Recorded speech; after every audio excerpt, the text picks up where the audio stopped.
Hello, and welcome to today's Coppice Dev stream. For those of you who are new here, I am Martin. I own a small software company in the north of England called M-Cubed Software, where I have been developing for Apple's platforms for around 17 years now. When I'm not doing contract work for other people, I get to work on my own little indie app called Coppice. And today we're going to continue developing the next version of Coppice, where we're working on image linking, where you're able to link from an image page to other pages. Now, those of you who have been watching through the start may have noticed a few small changes. For one, we're on the starting soon screen, and you can see my little avatar down there is now awake. So I now have it set up as I spend time working on speaking on starting soon screen. I decided, why not just give my little avatar a sleep state so I can wake them up to be able to speak to you from here. I also have some videos and some more information showing on the starting soon screen. They are showing information about Coppice and information about the stream. So hopefully it gives you something a bit more interesting to look at. You may have noticed there was also a countdown, so you can get an idea of how long it's going to be before I actually start speaking. I have just realised there is something wrong with the starting soon screen, so what we're going to do is we will move over to our main screen and I will just tweak that. Off screen. I was doing some testing and I reduced the timing on something.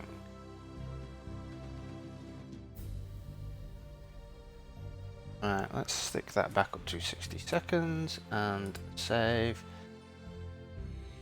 Okay, and that bit of housekeeping is done. So for those of you who were here last time on Monday, we had been doing a bit of unit testing, tidying up a few bits with the image cropping, and then we got started, not with the image cropping, sorry, with the data model for image hotspots. And now we are moving on to the higher level thing, the next layer up, which is going to be the view model layer, which sits on top of the actual model and is actually going to perform all the editing on them. So what we did at the end of last stream was get all of this fleshed out. And of course, because time has passed since then, I've actually decided I don't want it to work quite like this. And part of the reason is testability. So what we are changing... I'll explain how this works now.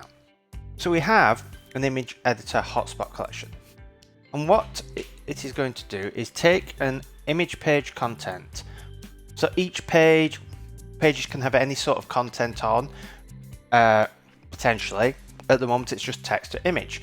So we have a page object and it has a page content object, which handles all the specifics of that page type. And what we have added is this image hotspots.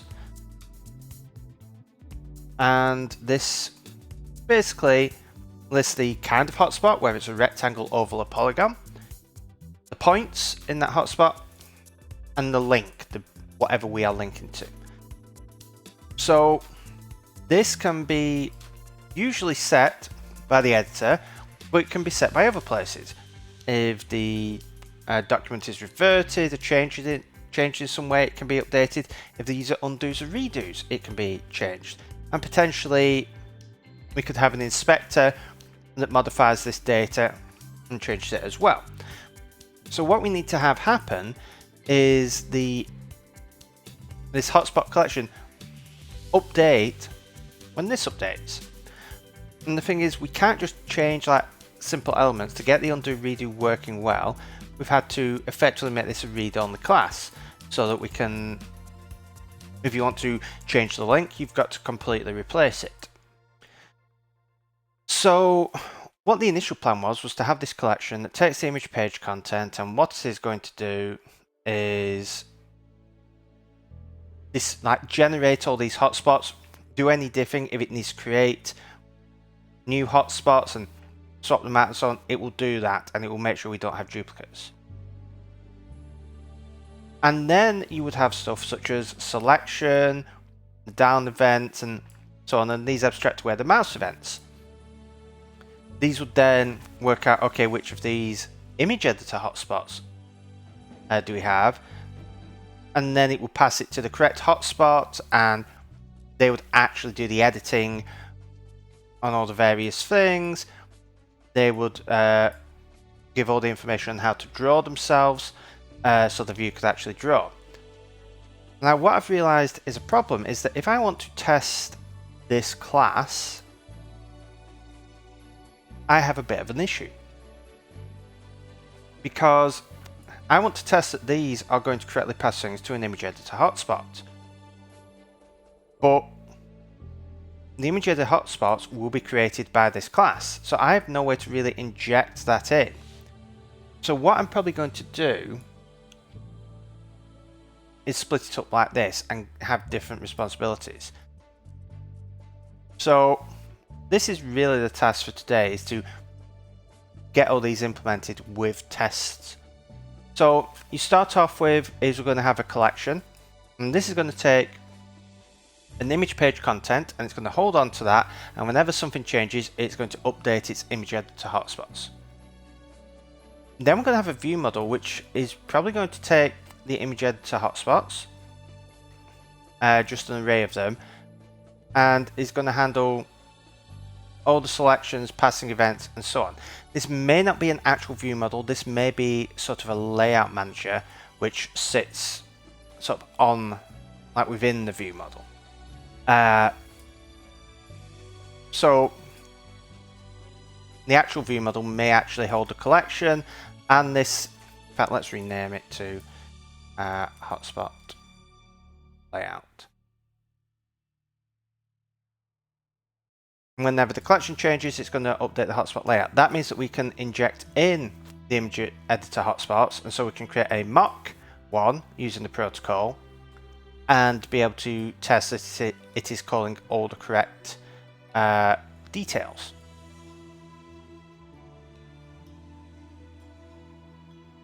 And then finally, these we're going to start implementing all the functionality. Now we could potentially go from top to bottom, which may be the easier way of doing it, because we need the collection to do all the generation. Then we need the editor, the layout, to do the just make sure it's forwarding events correctly. And then finally we just need these. So yeah, we'll work from top to bottom on this.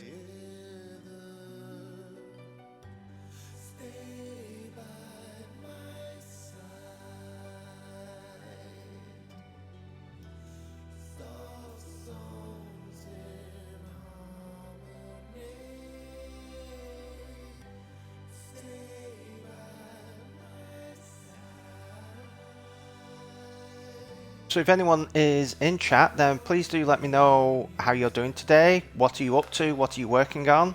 I can answer any questions that you have about what I'm working on, or development in general for Apple's platforms, or anything else that you want to talk about. So just let me know how you're going on.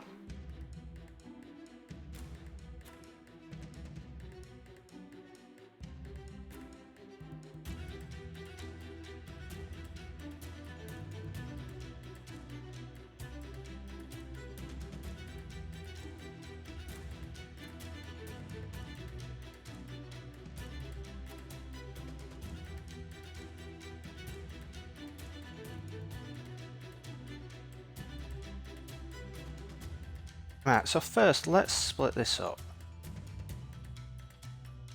You're going to have an image editor hotspot collection, which is going to take image content, and that is going to return hotspot. But we could probably get rid of the collection entirely. So we'd have class, image editor, hotspot, layout, which is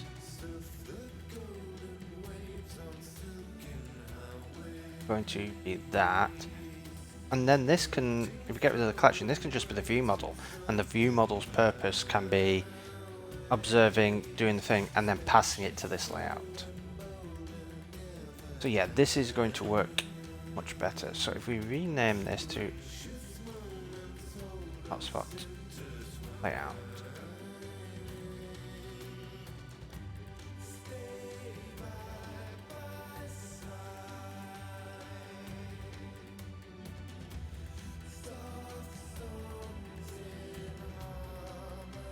I am very tired today for some reason, which is very annoying because it's very nice and sunny out, and normally I'm quite awake during this sort of weather.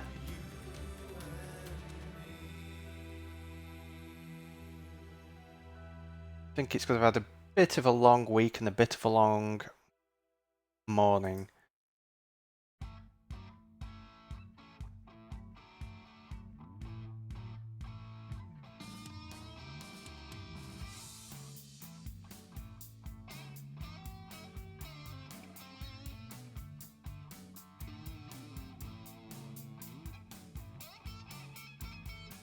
Right. So we will have that.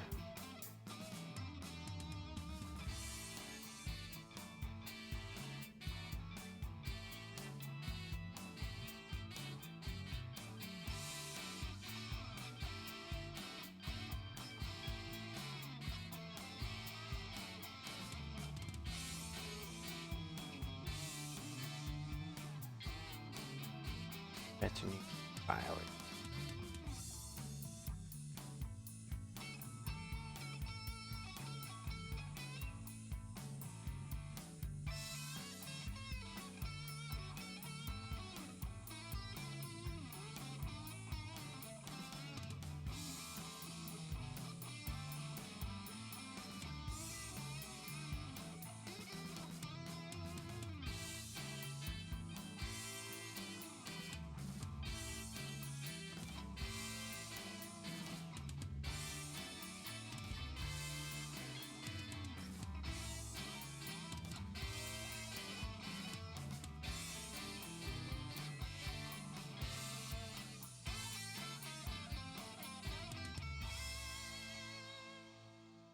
What do we need? Observe.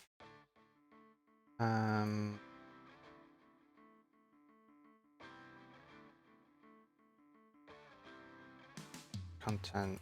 Hotspots. Yes.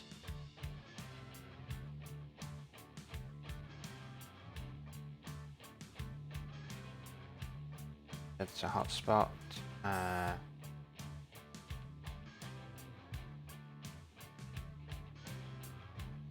Page contents, hotspots, and layout change.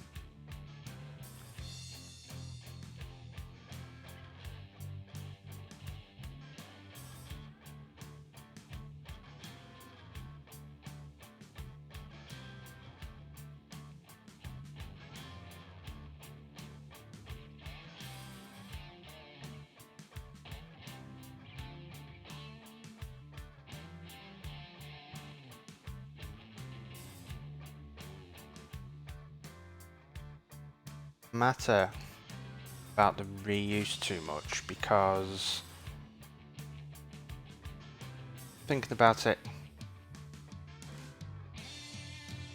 all avoiding the reuse will do is potentially avoid a redraw, but if you change one hotspot, you've got to redraw the entire view anyway, and redrawing shouldn't be too difficult. All the calculations should be pretty simple, so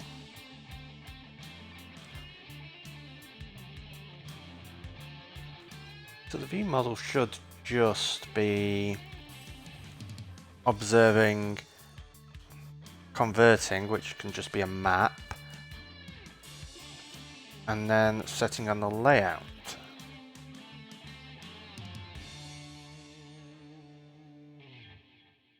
Now we can have the layout call the delegate method when the layout has changed.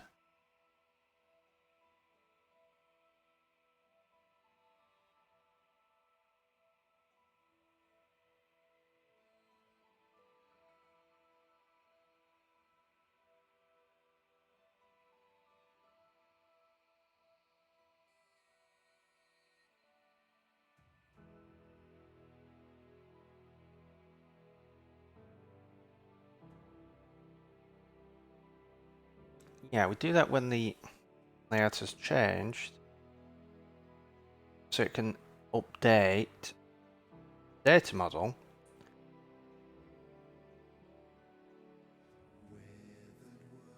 But it won't then get in a loop because we'll prevent it from so.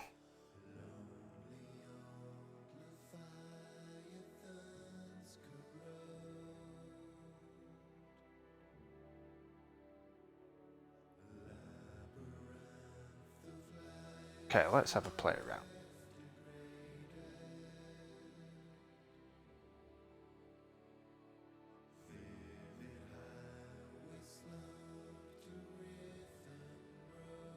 This and we let's call layout delegate.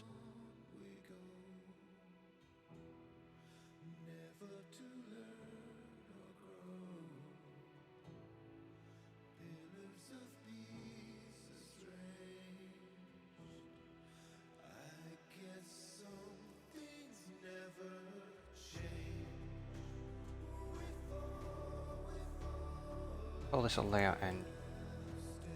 That makes it consistent with the canvas.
Okay. Go to hotspot mode. View model.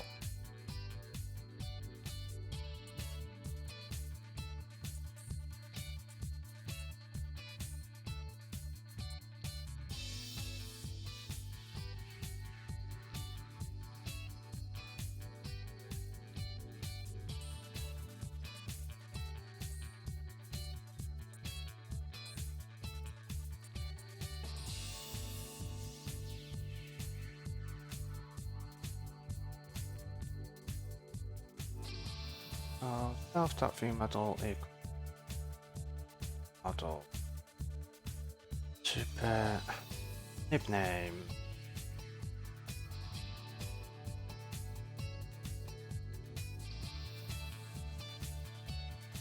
Still creating our nib. Model.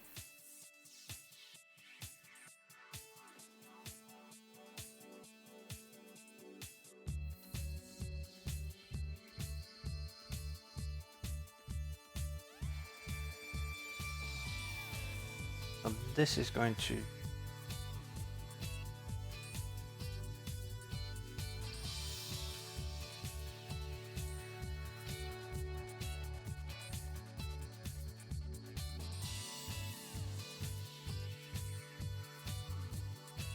get all of our stuff fleshed out for the methods.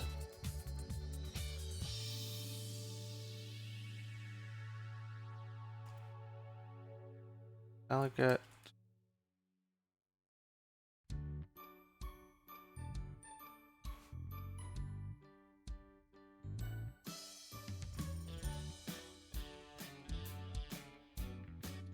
I've done this on the canvas. Add the canvas editor. Takes up. And it's a layout end.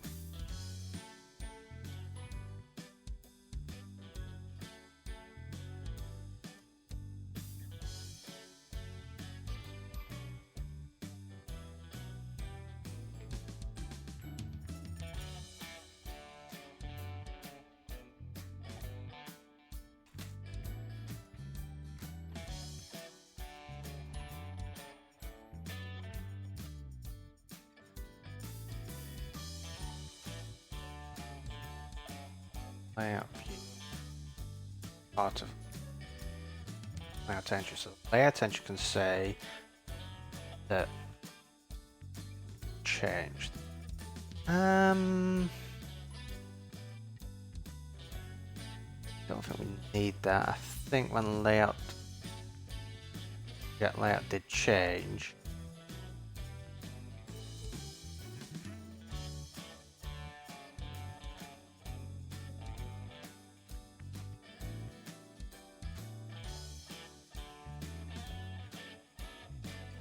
At that point we can actually update to, we call that, then we can tell the view that we want to update.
Okay, so we get told when something has been moved, when something has been removed.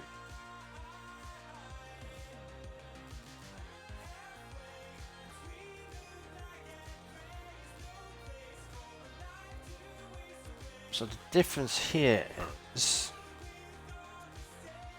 you're going to need to get key events because you're going to be able to delete. Want to pass all of that to the layout engine.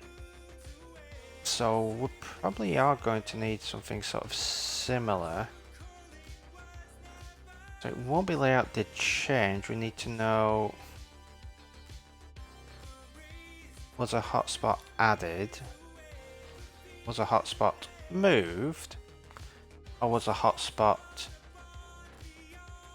changed?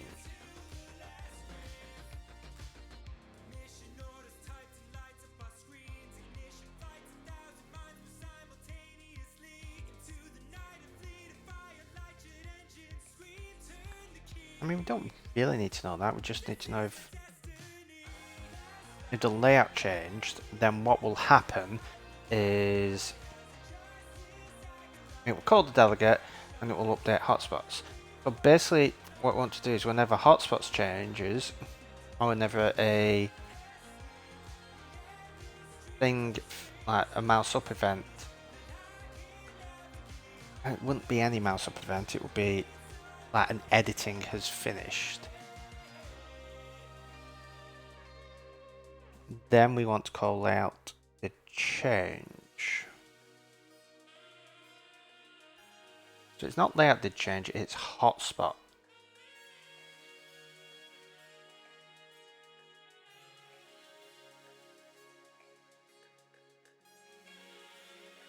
It's a hotspot did change in a layout engine. The hotspot because hotspots did change because you could select multiple ones, delete them, move them. I think that may be the best approach because then the only thing I'm thinking of is when you create the hotspots and you set the property, it needs to do a layout.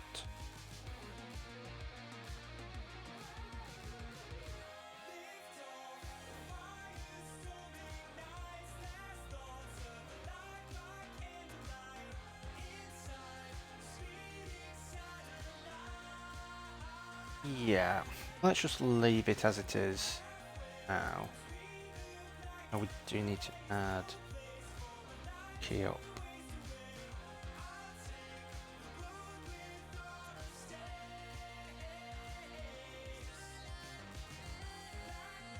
Layout. Print.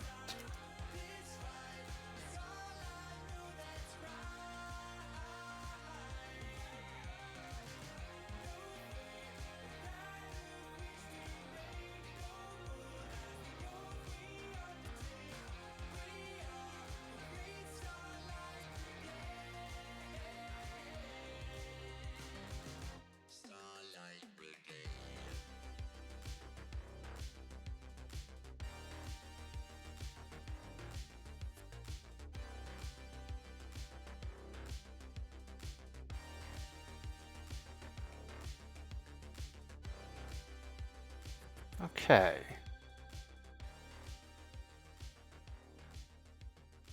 Making some progress here.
Right.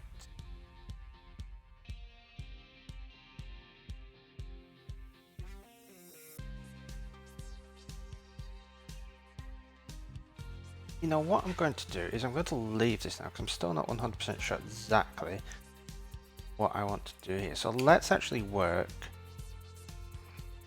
from the... Let's work on the middle. Let's work on the layout engine here. So what we're going to do is create some tests.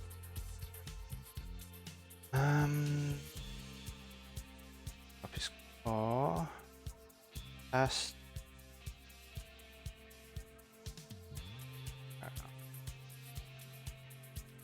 Editor, page editor.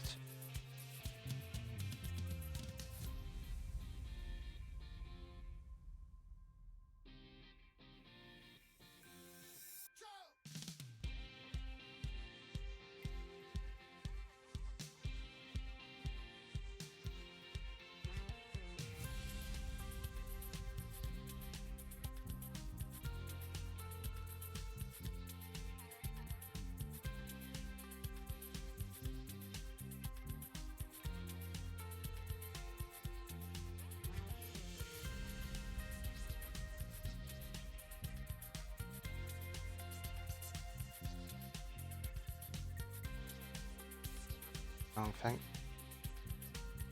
Don't want a UI test.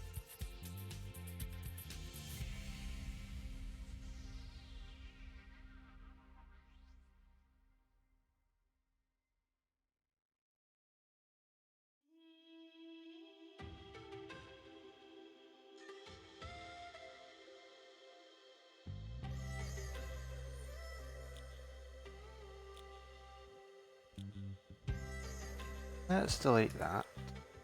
And we want to start adding tests.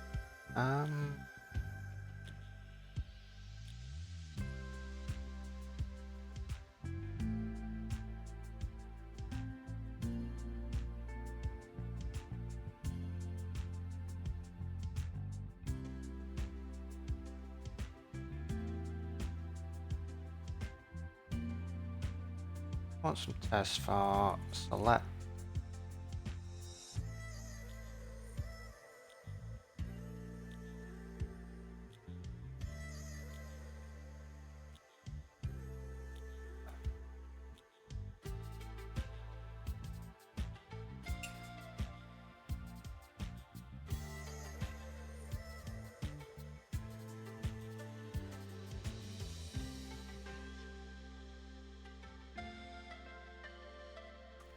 And the best.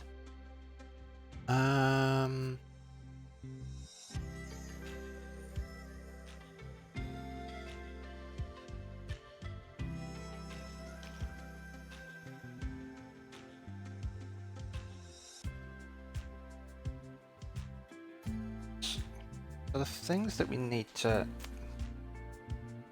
There are going to be...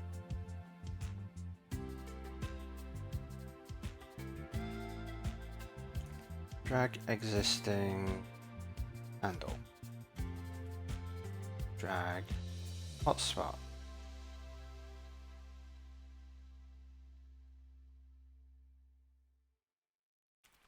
Drag an existing handle, you can drag a full hotspot. You can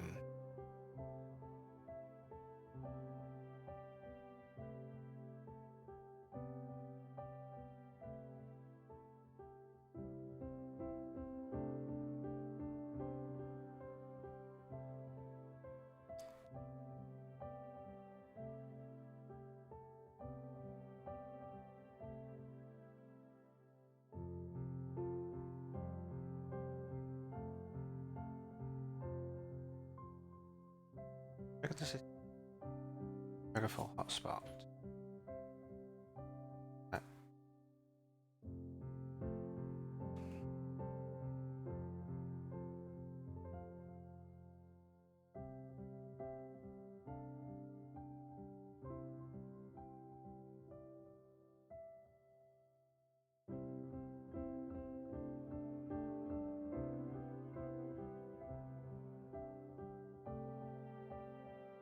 So drag existing handle is a down. Drag a full hotspot is a click to select is a down up.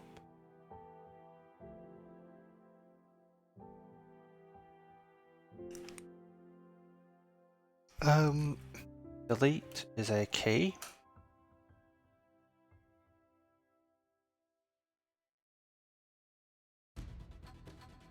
Hotspot is either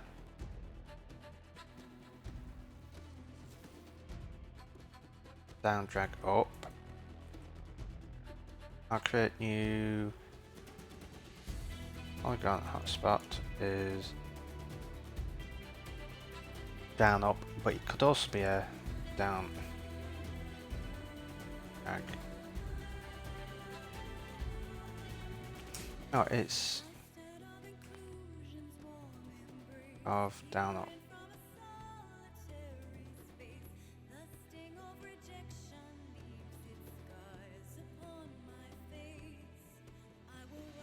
So in this case, the existing handle is completely handled by down. You now know your hotspot you want to pass to the correct thing. Here, you're down. You've got your hotspot you want to pass to the correct thing. Same there, same there. So what actually happens here can be handled. So we just need, these can be summed up as down on hotspot as hotspot, and then dragged up should pass events to hotspot affected on down. So that should hopefully handle these ones. The delete key is going to handle that, just affects selected.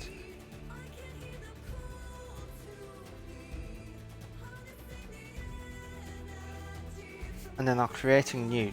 We're going to need a property that says what the user currently has selected for the editor, for the current editor tool. So what we will do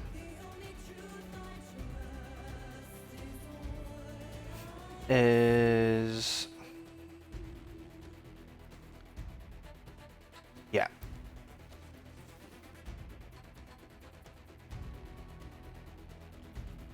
we will need tests for the rectangle, because you're basically going to click down and drag and that's going to start drawing up. So you need down event to say, okay, we need to create this new hotspot. Then that hotspot becomes the event, and then on the up, the hotspot is finished and we add it to the hotspots. Oh no, we need it in the hotspots immediately for drawing purposes. But that is why we use layout chain, the change, to notify the view model that it needs to update the model rather than have it observing hotspots. Because the hotspots is an array that the view can use to just iterate through and draw, but it's only ready to be updated on the data side when layout did change is called.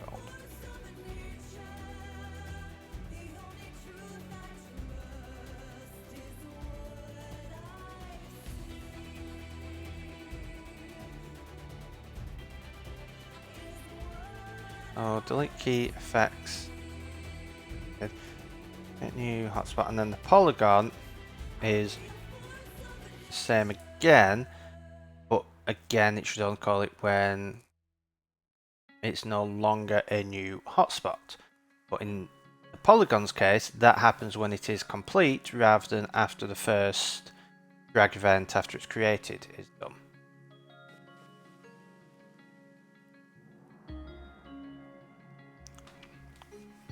So hopefully that makes sense to everyone. It does to me. So these first ones are method based, because usually when I am writing unit tests, I do them based on like what should this specific method do.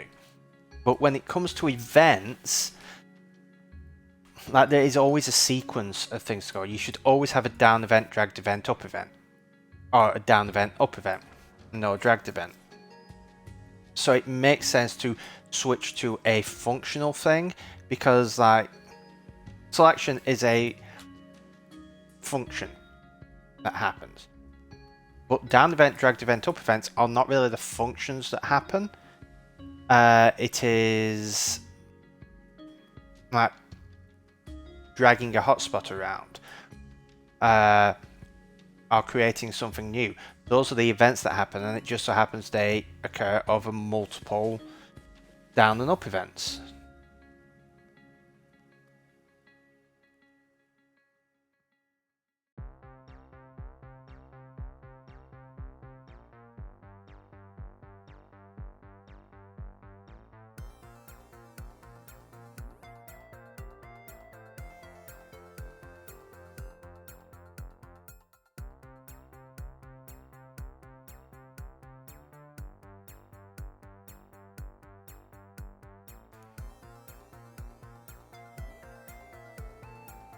Okay, before we start this, I'm going to take a quick break, so I will be right back, as I just need to think some things over and just do one or two things. So we'll be back in a little bit, and I'm actually considering maybe going a bit long today, maybe pushing to around 6 PM rather than just 5 PM, so it will be a much longer stream, so there'll probably be a few more breaks. So I will see you all in a bit.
Okay, I am back. Sorry about the break. I've somehow managed to pull a muscle in my back, so I needed to get a hot water bottle and appreciate just how old I am getting. So, we were going to start writing some unit tests. So let's get some test stubs written out.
Right.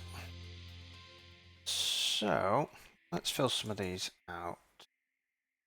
Oh, got our stubs in.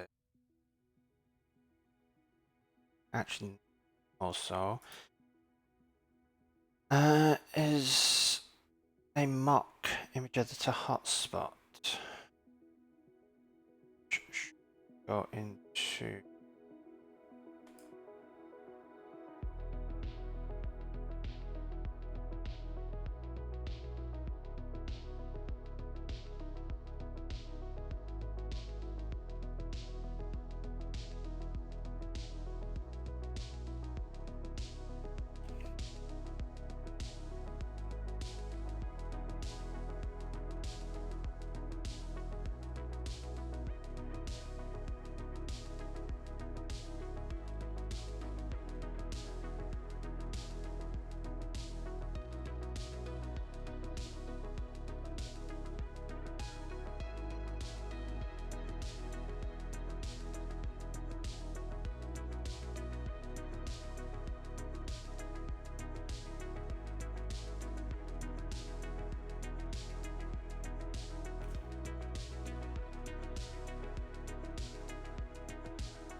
out of stack.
Go here and this. Home action. Roll.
Right.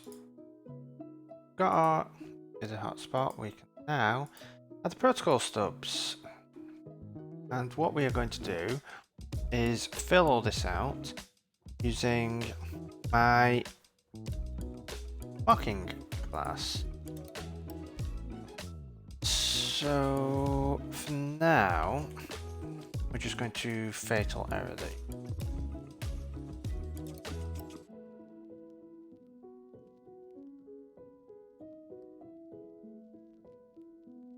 That isn't going to be fatal error, but it will be set to a weak var.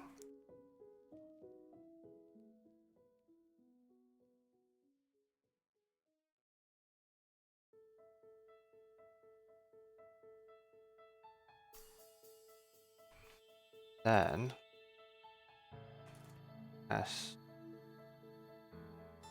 make this a mock details. Now this is a class I've created that lets me do basically mocking in Swift. It would have been far nicer if you could have used something like OC mock, which is incredibly powerful and useful, but unfortunately you can't do that sort of thing in Swift. You sort of can, but annoyingly you can't do it for everything, so you've got to work around with hacks like this, and it's not quite as nice. It's nowhere near as powerful, but it works well enough to at least get some testing.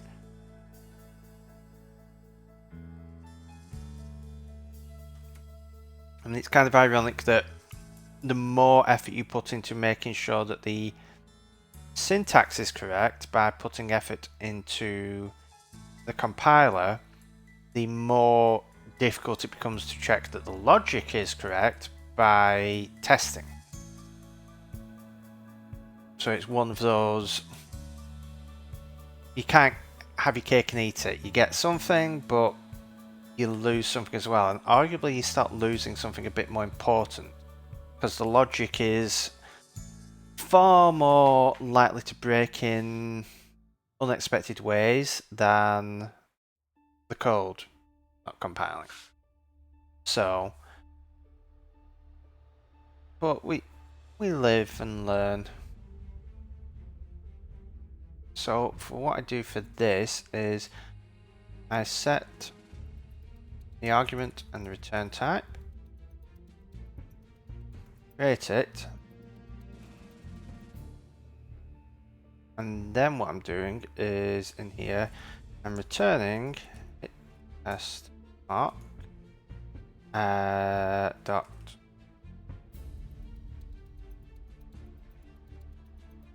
code of arguments point are false, just in case there is not a return value. Then we start doing the same here.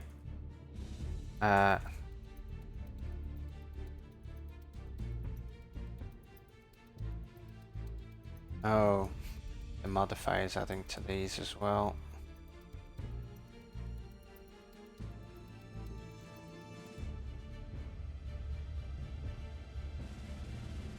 That, and then let down event mock.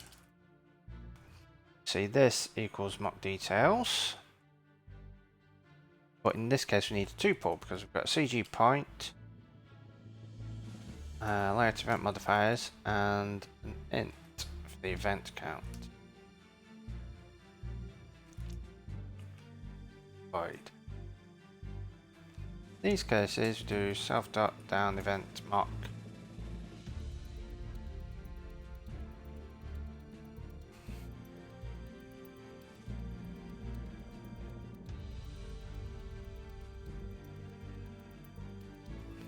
And it just works like that.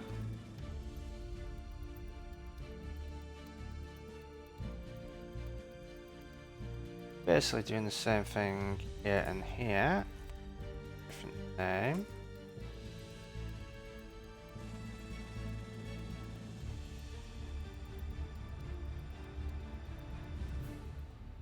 Self.dragged event mock.cold with arguments. Point modifiers event count.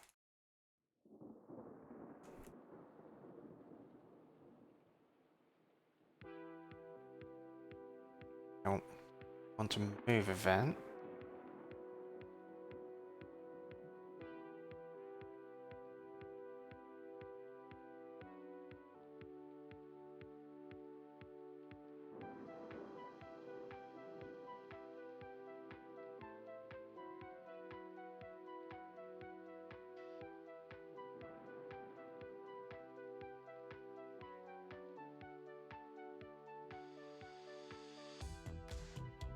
Around because this only takes a CG point, so we can get rid of the tuple.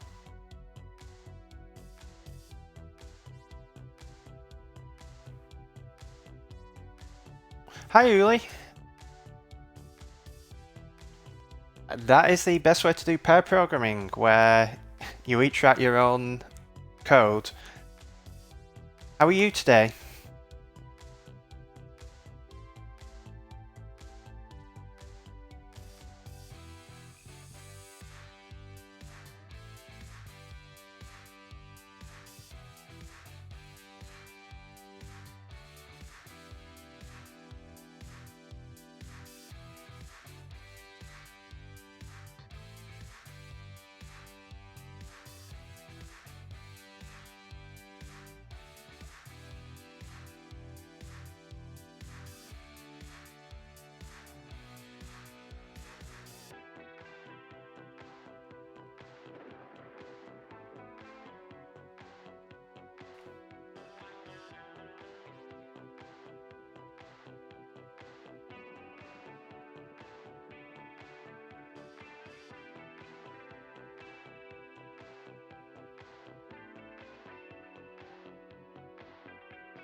Oh, so you had a problem setting up a project in your build system that stopped you doing actual coding. Yeah, that's always a pain when you're having to fight with build systems and stuff like that.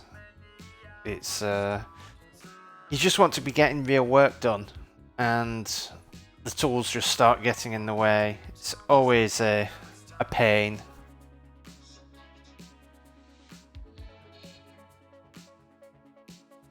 But those yaks aren't going to shave themselves.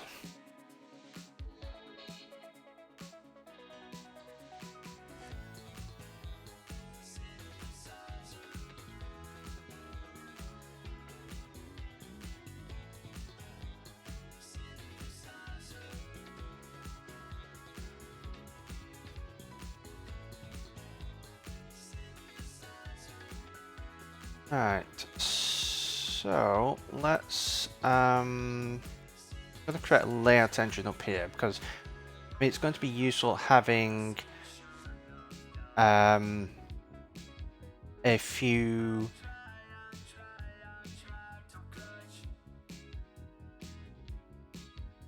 key layout engines. I have just realized something. Do we want the layout engine to create and delete hotspots? I think we do.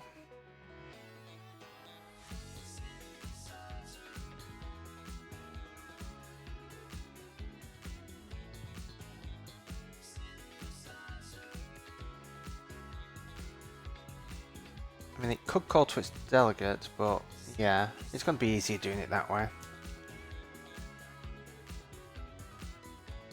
Oh, you have your own package manager. Ah, yes. Internal tools are fun. Though, at least you have the benefit of having a colleague who you can go and ask about it.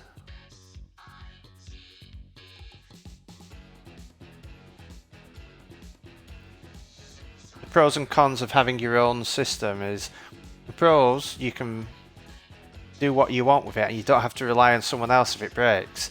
The cons, if it breaks, you've got to be the one that fixes it.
I am pondering whether I even want to have a selected hotspots array.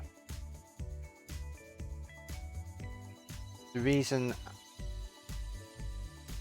saying that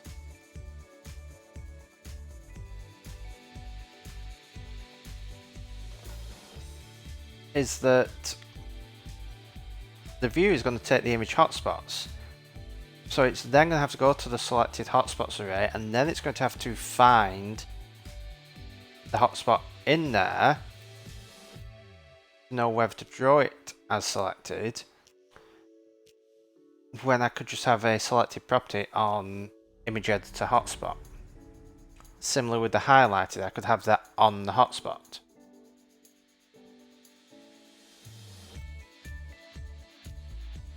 And I don't need a select because selecting works on the image editor hotspot. I do need a deselect all, and a select all probably, but that isn't too much of an issue. So yeah, all this selection stuff can go away. It's nice when you start writing something and realise it isn't needed here. Actually, it doesn't all need to go away, I still need to do select all.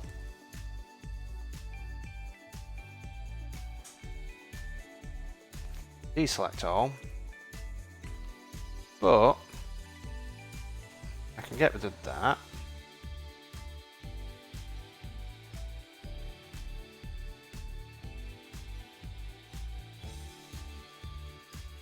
That as a get set, we're going to have to update our mock image editor hotspot.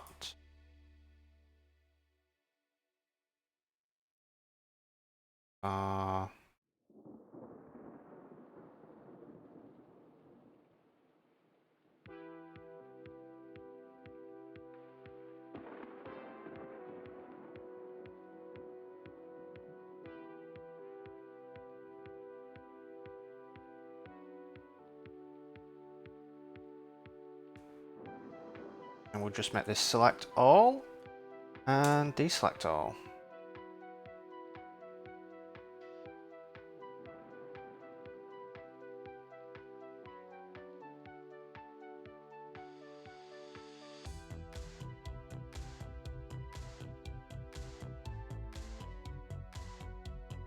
So Uli, why do you have your own package manager there? Is it that something that you can say? Is it just because you are using like multiple languages and stuff, or is it something that has existed since before like external package managers? Or you mean that you're using your own like a existing package manager but it's self-hosted?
Okay, so it's basically a cross-platform system that lets you switch between checking out source and binary. That's quite useful and cool if you're working across multiple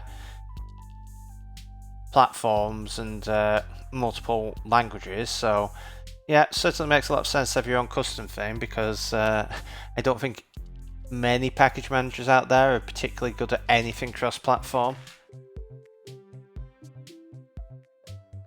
I think the closest I've seen is the Swift package manager sort of supporting Objective-C and such, and I think the only thing that gets vaguely close to sort of being cross-platform are things like apt-get and so on.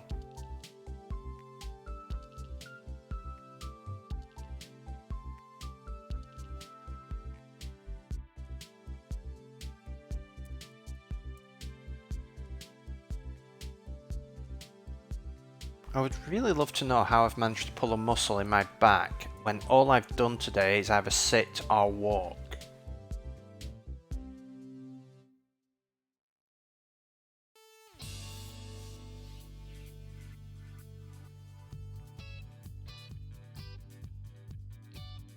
Yeah, Swift Package Manager is pretty decent, but it has several flaws that like still prevent it being used in a lot of scenarios. I think I don't use it here. I am using it in my contract work, and I am using it. I've got a utility that I use for actually like publishing the app and like publishing Coppice and so on, and that uses it primarily to get these Swift command line arguments library in. Yeah, walking is a particularly dangerous activity. I mean, it's one of those things that I would have thought it would have been painful waking up, like I would have pulled it like in my sleep or doing something strenuous, but nope, just sitting and walking seems to have done it.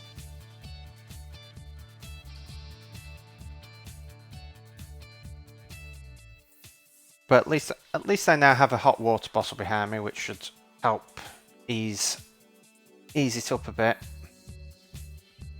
Right. Let's finally build and run this.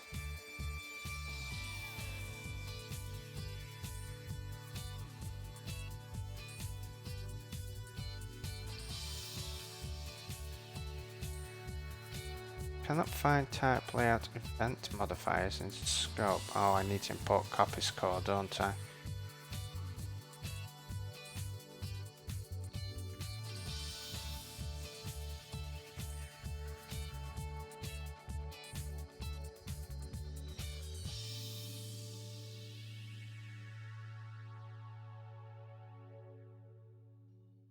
Yeah, it's slowly improving. It does do source and binary now, but yeah, I don't think you can do them as the same dependency and switch between.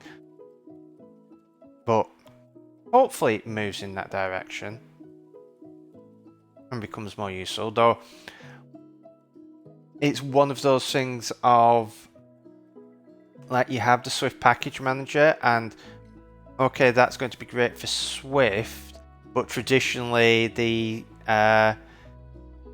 like the Mac and iOS community is one of the most resistant to actually using third-party dependencies. So it's kind of funny if let's build a package manager for like the few dependencies that we are going to actually stick in our app.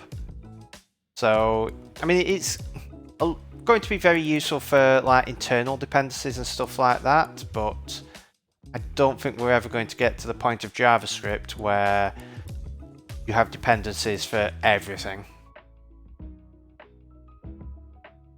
And that may affect just how much effort is put into Swift Package Manager.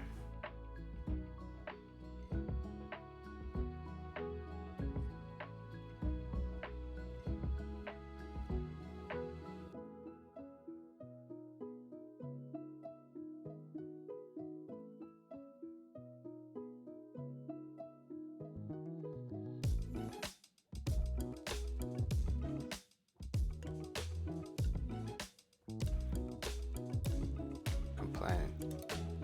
I forgot to put that in.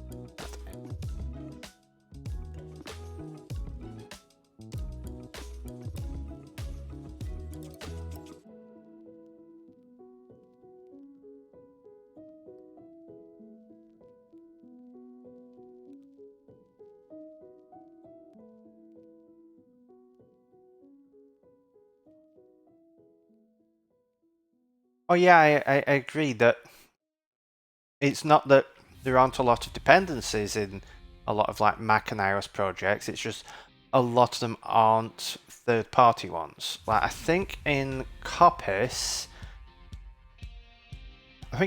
technically has 3 dependencies. The subscriptions layer, Coppice core, and then Sparkle. And Sparkle is the only third-party one. Those are the only external dependencies that I have, and I don't really see me having too many more. Like maybe at some point in future, but for now, that's all I really need.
I want to call layout did change when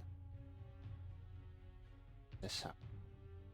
Probably do, because I need to tell the view to update. I do wonder if I should have separate calls for there's a change that requires the view to update, and there's a change that requires the data model to update.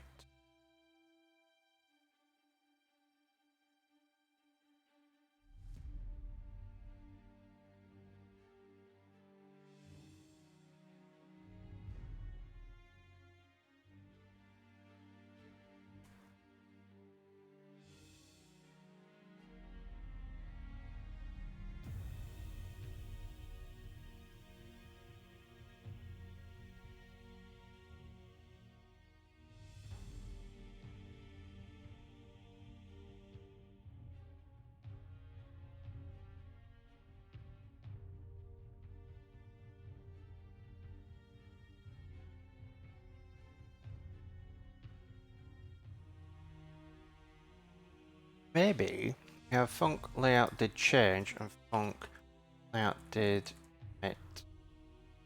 edit. It's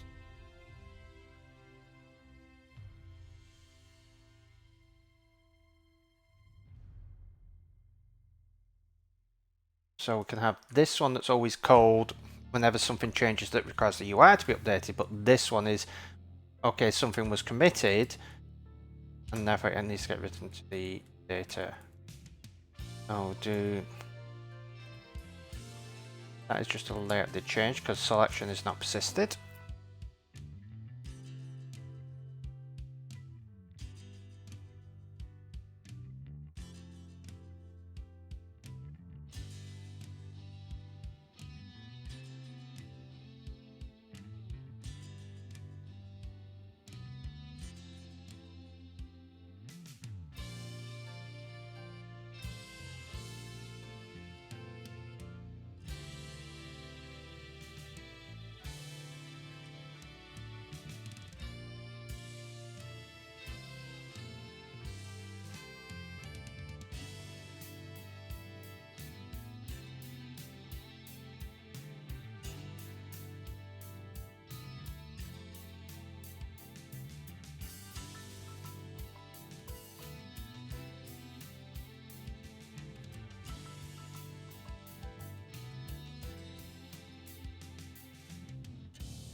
Okay, so I can set up a delegate.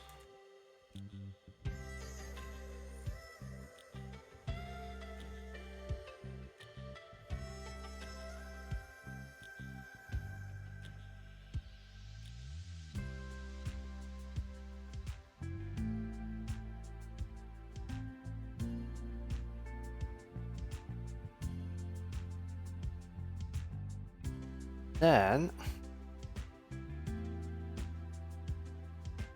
we can do this, just confirm that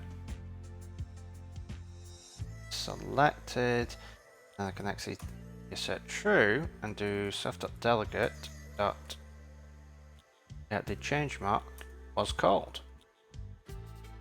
Do the same here with deselect. I want to assert that is false after set it true.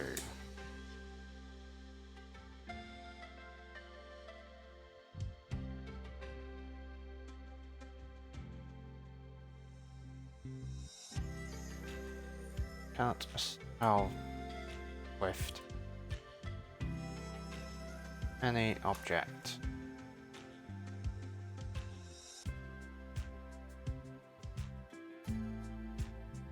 Build failed.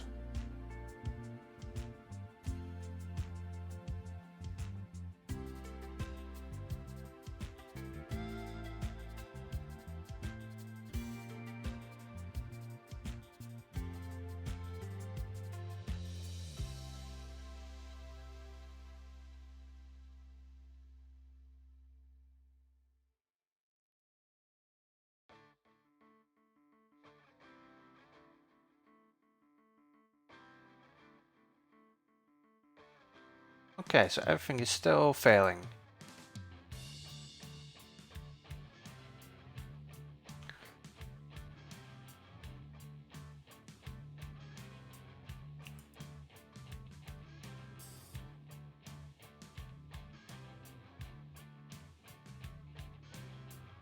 It's failing because I've got these the wrong way around. Select all should set selected to true and deselect should set it to false. Let's try that again.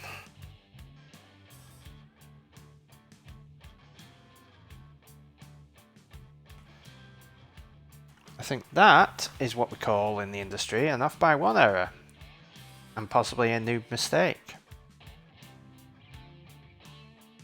But now, let's all building the test of passing. Yes, we've had a lot of stuff just to get this working, but we're now on the way. So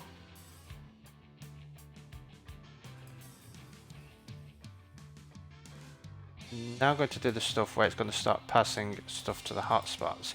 So the create new we're going to leave for now because we need to actually implement the rectangle and polygon hotspots. There is an argument to be made that rather than the layout engine needing to know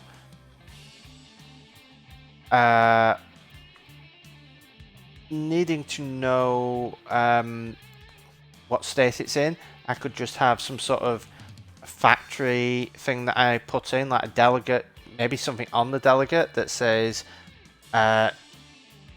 create new hotspot. But it's probably going to be just as easy just having the property on the layout engine, and the layout engine creates the image editor hotspot.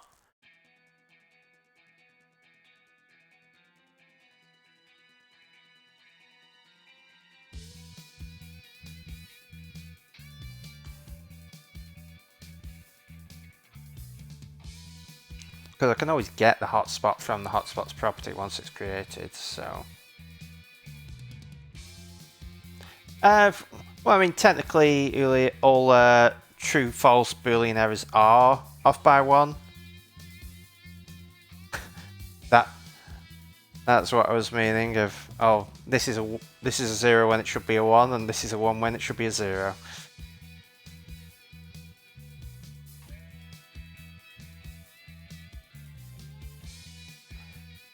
But yeah, I am going to just go and get a fresh cup of tea, because if I am planning on streaming an hour longer than usual, I need to be a lot more awake than I currently am. And for this time of day, I am still not fully woken up. So I will be back in a few minutes.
Okay, I am back and I have a fresh cup of tea.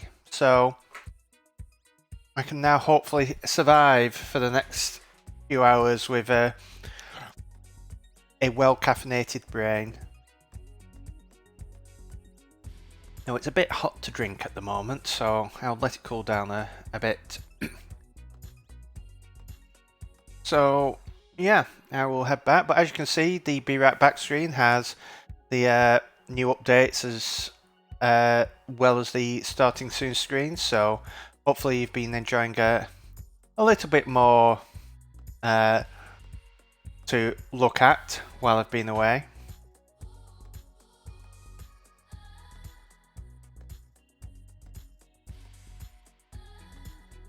I did remember to unmute. I was actually trying to set up some multi-actions in the Stream Deck software, really. Basically, I want to have it when I go to Be Right Back, rather than just having it something where it switches the scene in OBS. I want it to, when I Be Right Back, switch the scene, mute the audio, and switch me to my sleep avatar. But I also want it whenever I go back to this main screen, it ensures that I am unmuted and I am on my regular avatar. Now, hopefully I should always be unmuting and switching the avatar before I come into this screen, but I just would like the multi-actions there to do it. Unfortunately, I found a bug in the Stream Deck software where hotkey actions do not work as part of a multi-action for some reason. I can get everything else working, but I can't get it updating my little character, which requires a global hotkey. So I've sent a bug report in, so hopefully it gets fixed at some point, but we will see.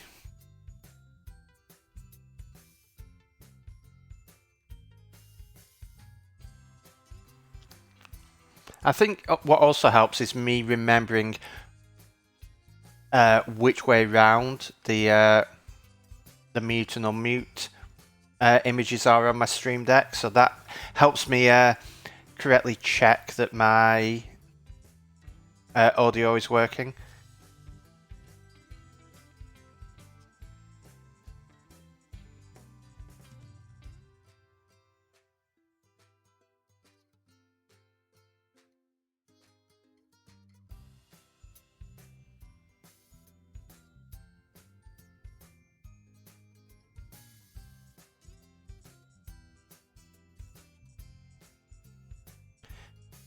Yeah, it could be a Mac only thing. I mean, the thing is, the hotkeys work, like the action works, but not as part of a multi-action. And even if it's just a multi-action that just has the hotkey, it doesn't seem to work for some reason. So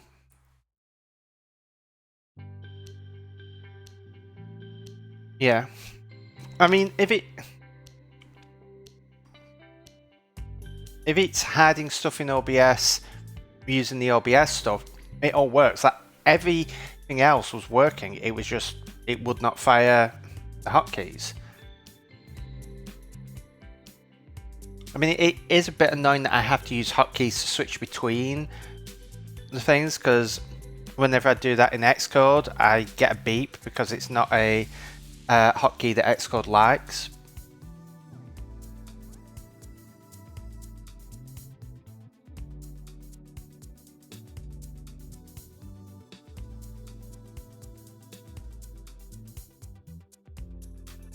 Also, it's using Qt and its own library for that. Okay. Because I know it requires the accessibility APIs to do it, so I'd assume it's actually just a wrapper around those rather than using... I suppose the accessibility APIs would invoke Apple event, like would include Apple events in terms of the privacy settings, but yeah, I mean, like I say, the library works, it just does not fire them inside the multi-action. So it makes me feel like there is something wrong there. And even putting like some sort of delay in doesn't seem to help it. And even just the event on its own, like I could have the event, like the hotkey action as a standalone action, work fine. Have a multi-action that is just the same hotkey event with the same hotkey and everything, wouldn't actually do anything. So I think it's just something going off odd in there, so.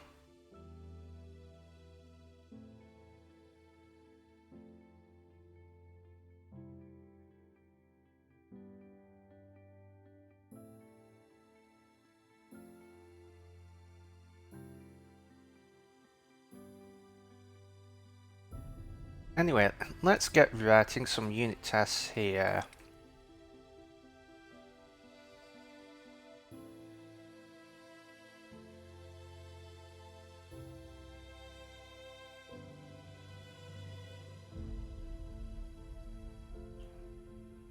Yeah, it makes sense that the accessibility entitlement is needed for that, because the accessibility entitlement is sort of used for a lot of take control of your UI, take control of your machine stuff. It's much like the settings for other stuff. It's one of the like the many of like UI settings stuff. It's just accessibility is a catch-all for Apple at this point.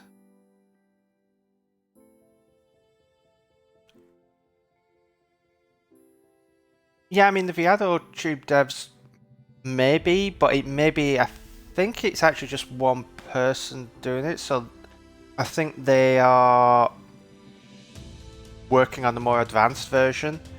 Though I haven't seen much about that. I think they've got a Patreon, so I may start donating and stuff.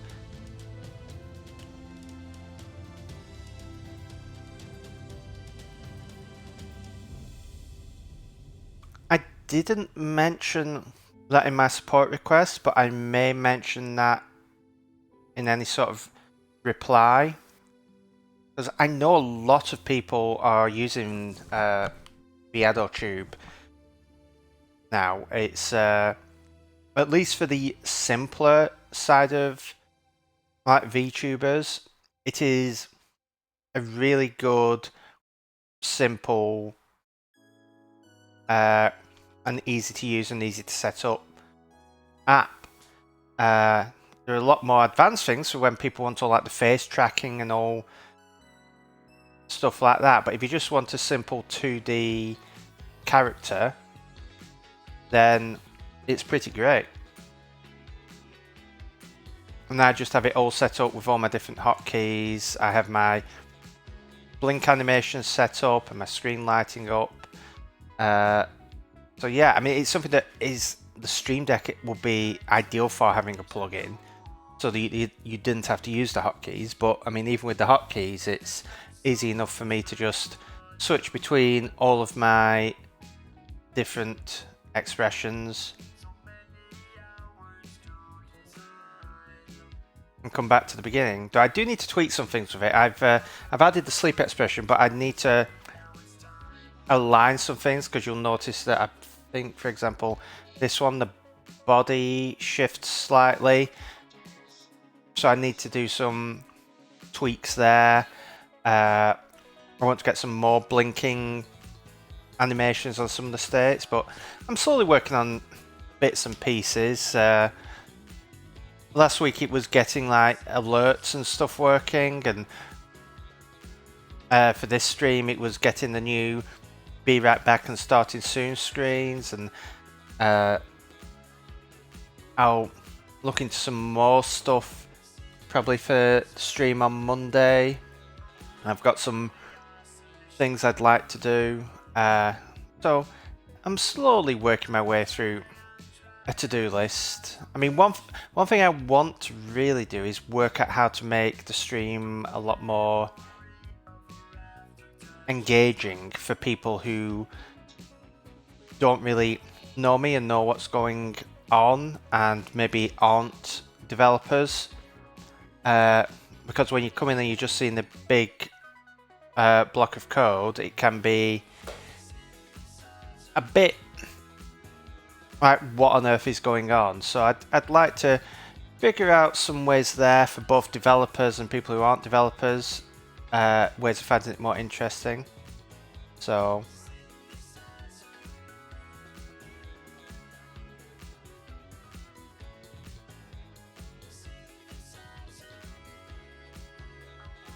oh yeah, that is the great thing about using a VTuber. You don't have to make yourself presentable. So I am able to just be here and not have to worry about being on camera and looking at the camera and stuff like that. You can focus on speaking and doing what you want, because I mean, with coding, a lot of the time you're not very interesting in terms of what your face is doing. You're just there staring at the screen and just going a lot with puzzled expressions on your face.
Right, so there's something that I need to decide, which is the ordering of this hotspots array.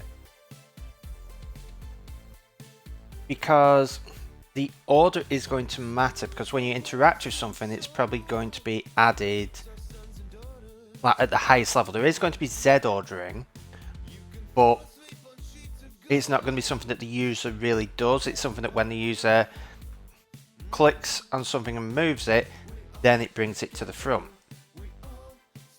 But the question is, do I have the first hotspot be the top, or do I have the last be the top?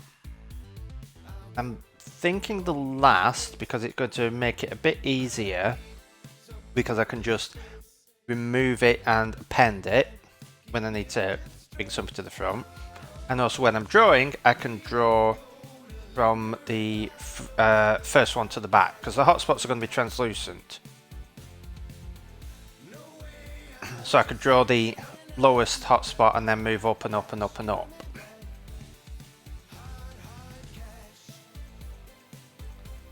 The only downside is when I want to do a hit test, I have to go in reverse. But yeah, so so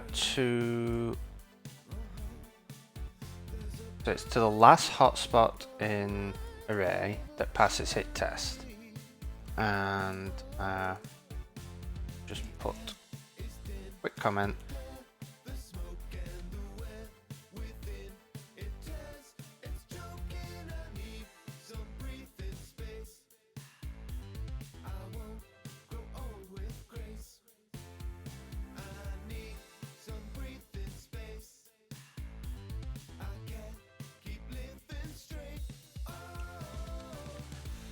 Well, Uli, you may look amazingly handsome with a puzzled expression on my face, but I do not. I just look puzzled. Right, you could say I look a little something like this.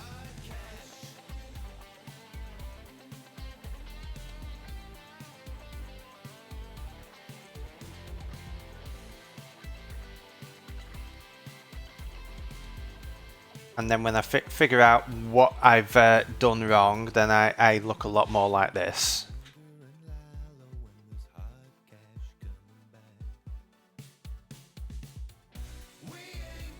But most of the time I do look like this.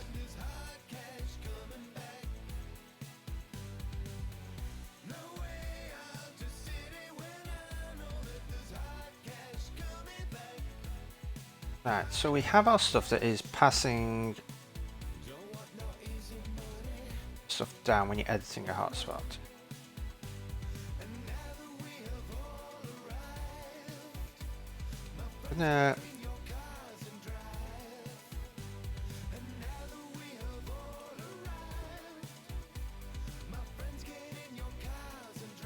Yeah, once I've fixed it, I look like this.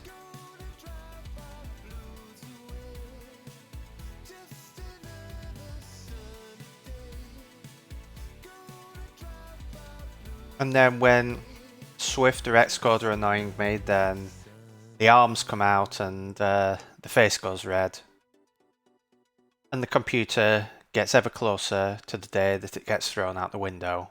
And I go and live in the forest as a hermit and give up on this cruel world of technology. But until then, we smile through it all.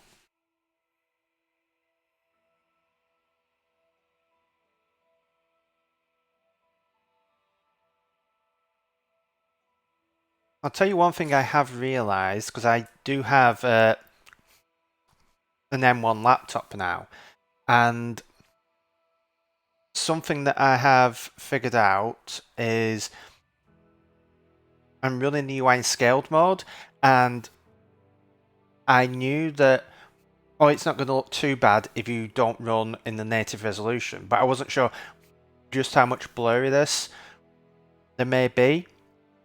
And honestly, running at a higher resolution than the screen, there does not seem to be any blurriness, which makes me very happy, because when I do finally replace this iMac, I'm probably going to get myself a 27-inch or 28-inch 4K display, but run it scaled up so I have roughly 5K equivalent space, like with my iMac. So I'm quite happy that I've got that bit of my decision done, because I spend far too much time thinking about my future computer setup. All based on rumours about what may and may not be coming out from Apple.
As I do need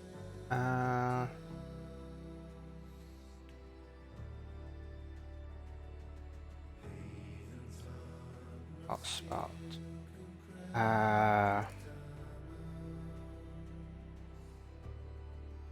But let's see.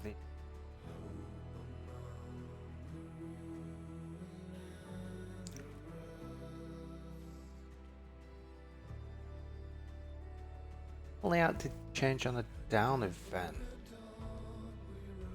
I think so, because there's nothing that happens on the down event. Select on an up, and you have to move. So calls.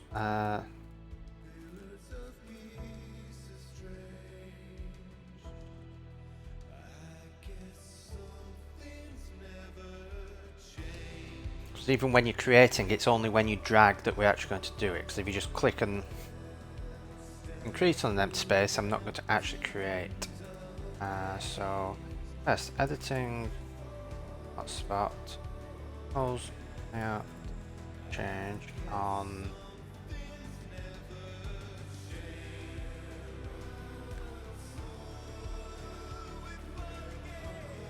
Then if I want the same on an up event,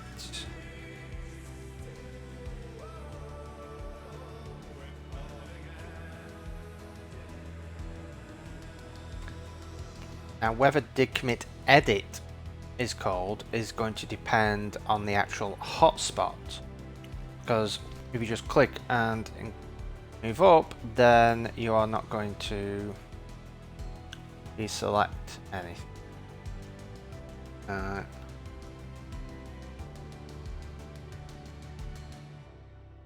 Oh, that's a fair point. I've just realised a flaw in my plan. If you call down there, moving, go and you start moving, but the thing is you want to move all select. Okay, I'm going to not allow multiple selection.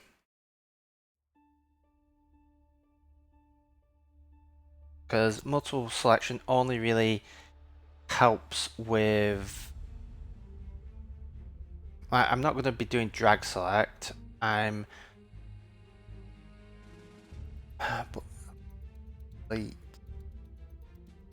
going to allow multiple selection for moving. Multiple selection for deleting, yes, but I think when you move, it's going to deselect.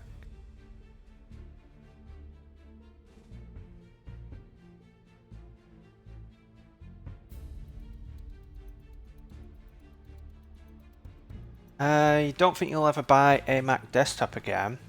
Apart from Media Center, Mac Mini, and Windows PC, it's all laptops and external displays. See, I have I don't really need a laptop. Like this laptop I got is one that work sent me for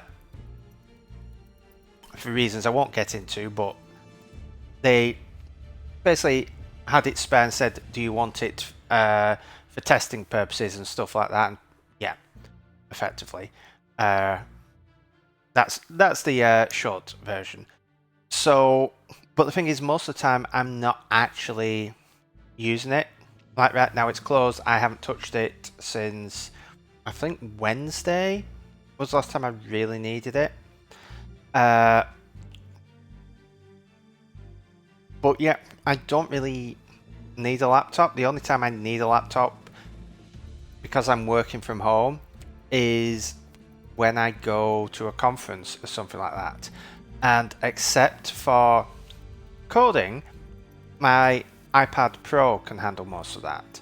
So it makes more sense for me to just go with a desktop, because I can get more performance for a lower cost and more expandability, and just basically get what I want, and I don't have to find somewhere to really stick a laptop.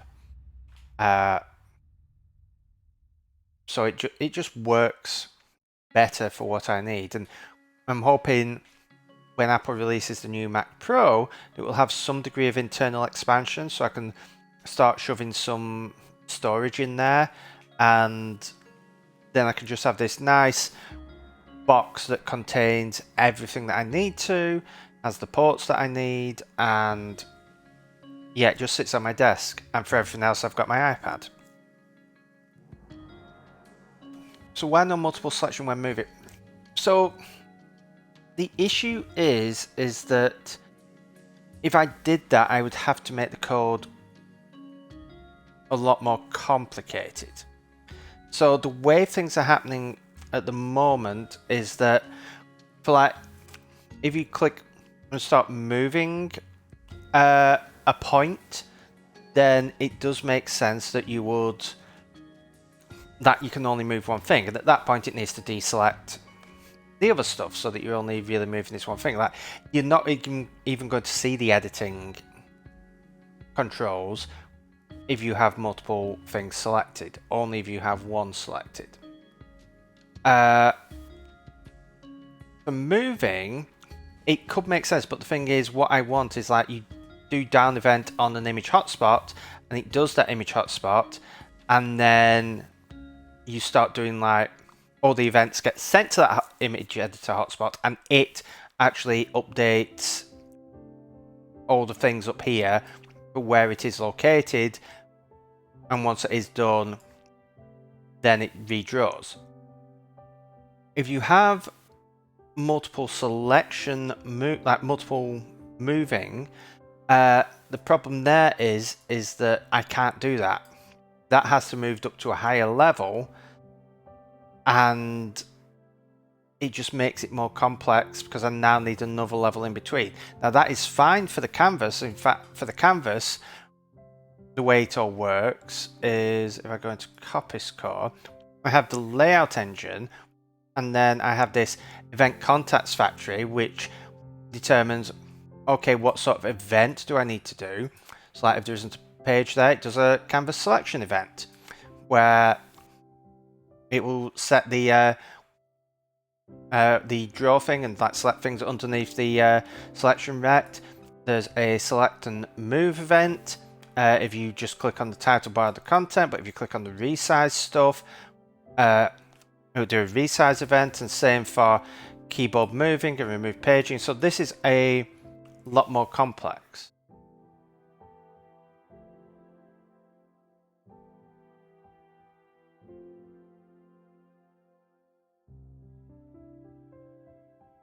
Yeah, I think it could be worth it to add it. I mean, it's one of those things if I'd need to do things somewhat differently. Can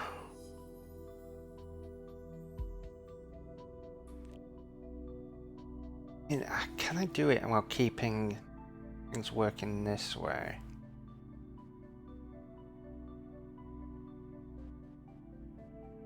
Because you would have your down event, and then you would have your drag event. And the thing is, with the point, I'm not actually doing anything like with the points passed in. It's not sort of, I mean, in some cases it will be going directly to that point.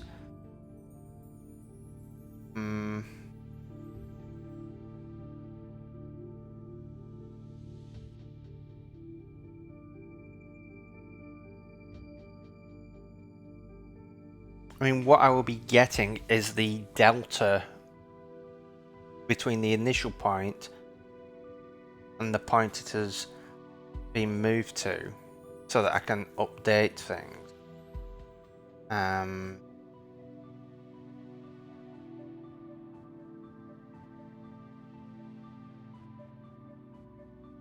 But you can't just move it to the correct point because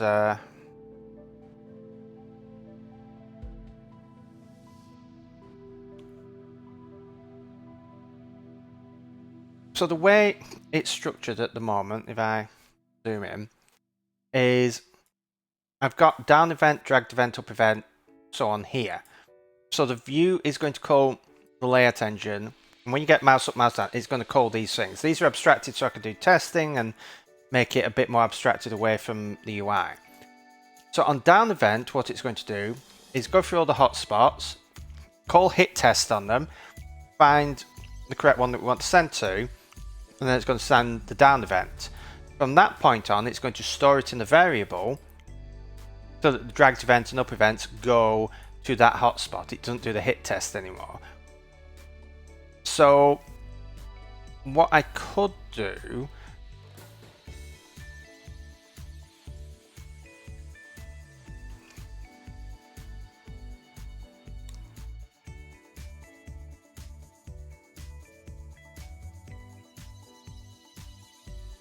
no, because it needs to know if there are multiple, if there's multiple selection to know whether or not to show the editing handle, right? It needs to know.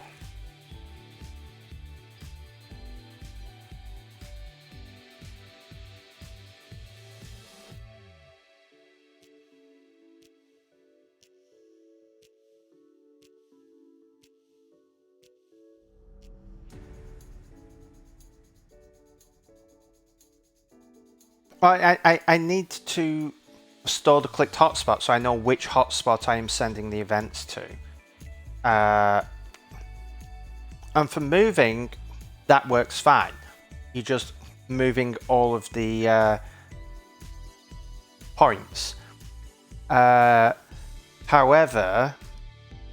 when you are editing, you're maybe just moving it, like you're clicking at a resize handle or a move handle on one of the points, and that is adjusting out just that point or the other points. We also have moved event that can handle whether or not the hotspot is highlighted.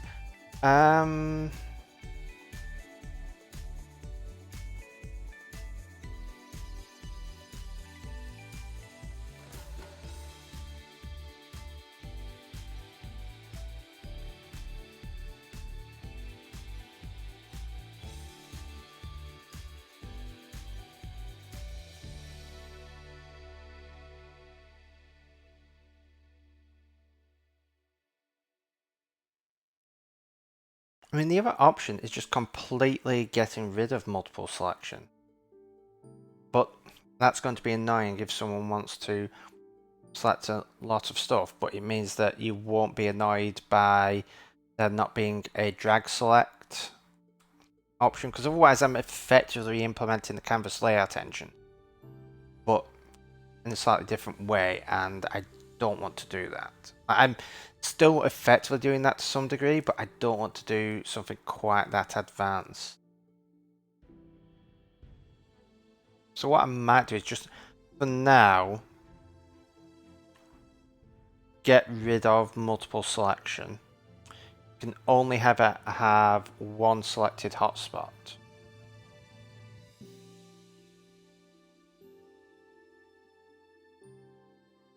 And then if you want to delete them all, then you just have to click delete, click delete, click delete.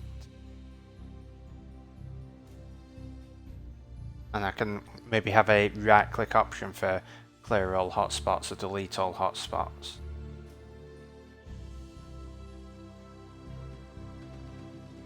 Because I mean, without drag select, you're going to have to either Command A, or you're going to have to Shift click on everything anyway.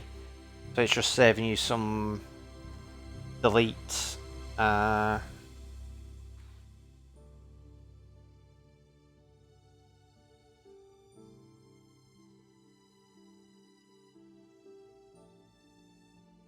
Steve. Actually, you've come on at a really good time because we're discussing basically selection. So I've realized I have my image editor hotspots, and the idea is the view will call into this layout engine with like down events, dragged events, up events. This will figure out, okay, which editor hotspot I need to interact with, and then pass the events to that hotspot, and that hotspot will then update itself. So either move the points if it's a move, or adjust the points if it's like you're dragging a resize handle or something like that. But the issue is that I've added select all, deselect all for doing multiple selection.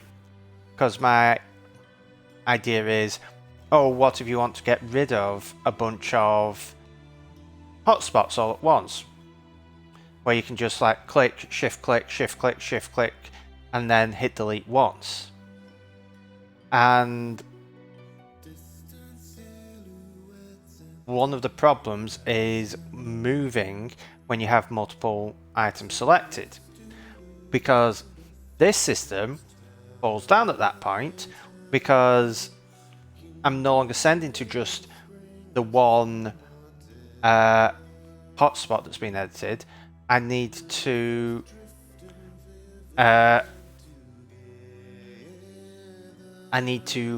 move. So I was thinking that for moving is a single item thing.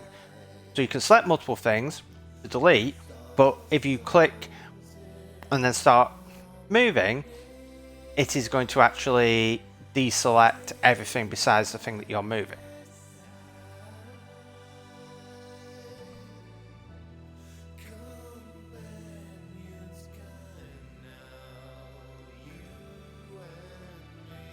Okay, so I mean, that's good. I mean, I was going down that route, but Uli was mentioning that like it feels like multi-selection is not fully implemented if you do it that way.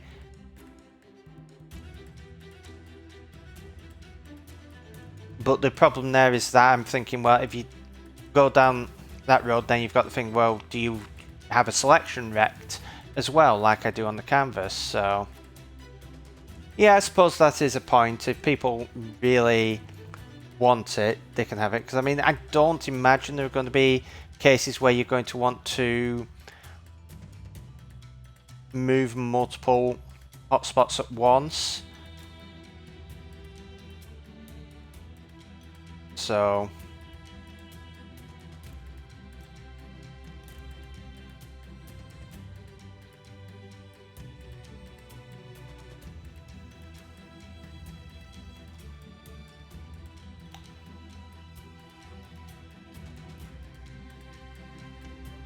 oh yeah, this is going, like the actual moving is going to be easy. It's doing it for multiple things, because how it actually moves, like the underlying data, is going to be different depending on whether it's a rectangle hotspot or a polygon hotspot, because the rectangle hotspot is going to be internally working on the basis of a rect, whereas the image polygon hotspot is going to be working on the basis of a CG point.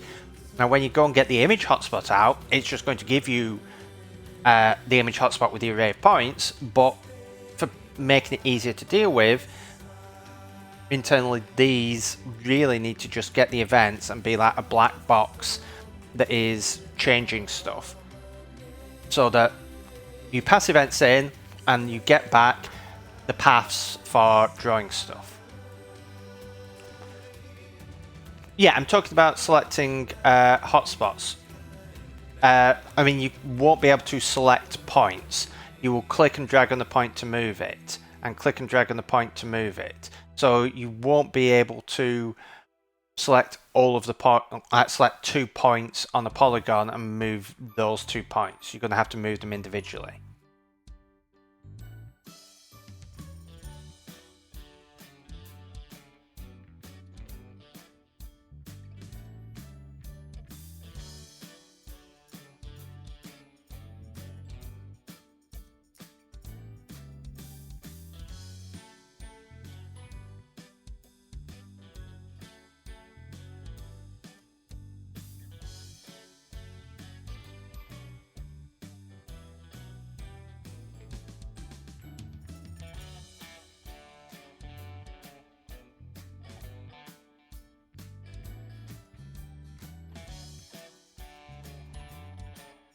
Yeah, I was going to have a select all, and I was going to have a shift select. And then delete works and everything. And for pretty much everything else you can do, multiple selection doesn't do anything. It always goes to a single select thing. Because the thing is, I couldn't really do a like a click and drag over an area to select hotspots, because that action is going to be start creating a hotspot. Especially if you're on a rectangle or circle hotspot, a click and a drag is going to create like the circle or the oval hotspot for you. So yeah, I can't have full selection semantics anyway, so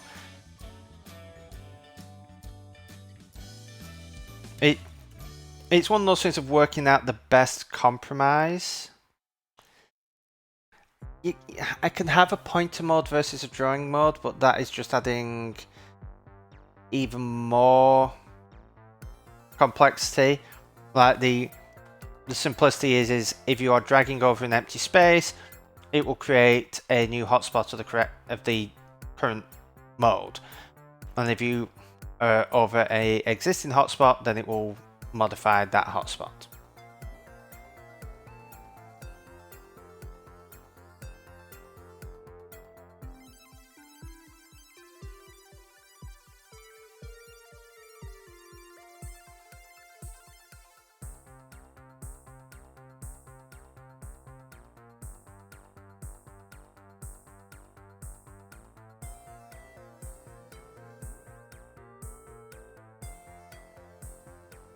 Right, so onto our image editor hotspot test. So we're going to have select all, we're going to have deselect all.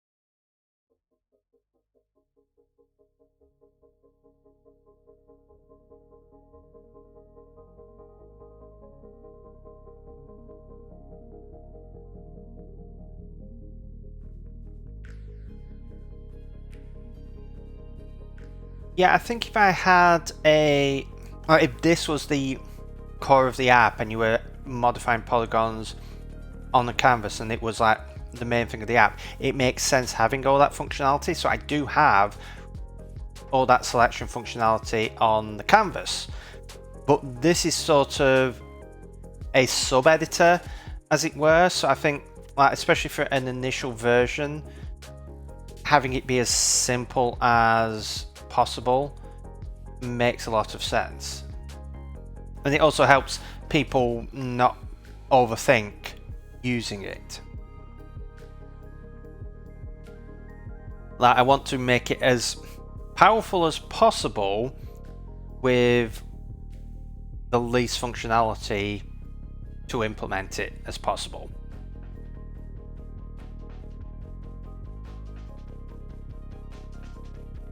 So we're going to, what we want to do, self.layout engine, hotspots, do 0 dot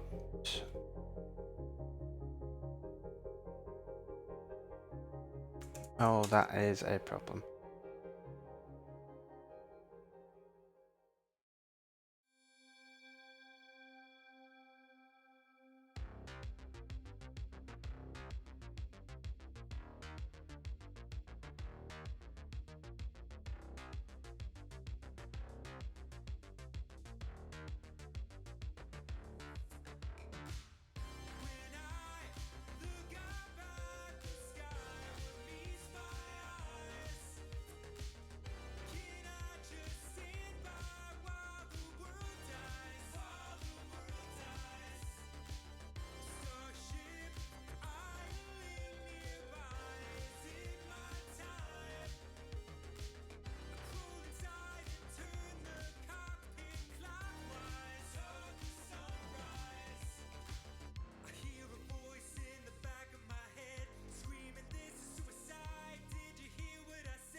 Yeah, Uli, I am actually treating them all as polygons in terms of like the lowest data layer. So in terms of like the image hotspot, it's just an array of points. And they have the kind, and they have a link. But when I get up to the higher layer, because I have rectangles and ovals which work differently to full polygons, like the polygon you are moving individual points, whereas the rectangle and oval, they are actual shapes. I have them as separate things, so they work differently, they resize differently and move differently and so on. So I have that distinction there.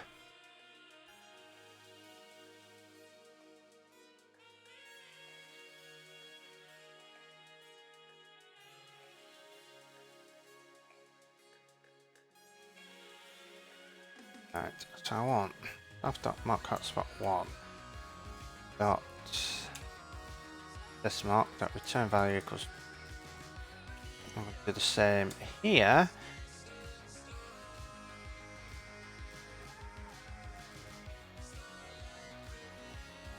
And I want to do self dot layout engine dot down event at point. We can just pass in 0 because we don't care about the point, because that is done on hit test. For modifiers, we do not care. And the event count is 1. Do I even care about the event count? It doesn't hurt having it in there in case I need it in future. So at this point we should be xet assert true self.mark hotspot 3 dot found event mark was called.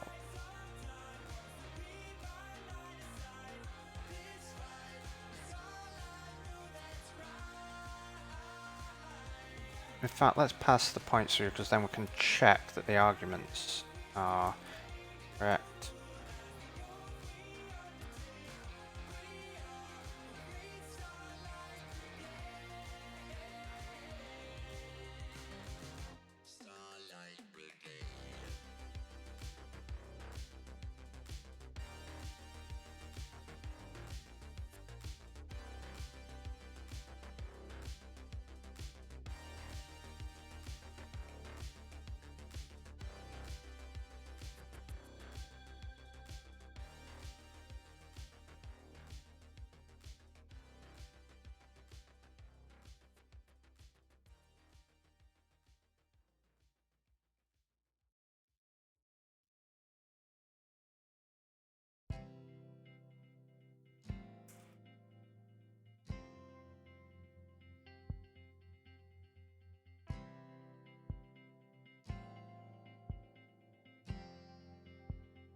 Right. This same, but for this we want on false.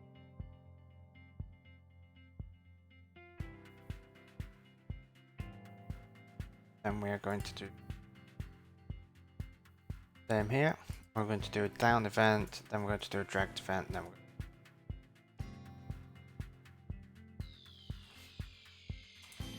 events. That should be dragged event.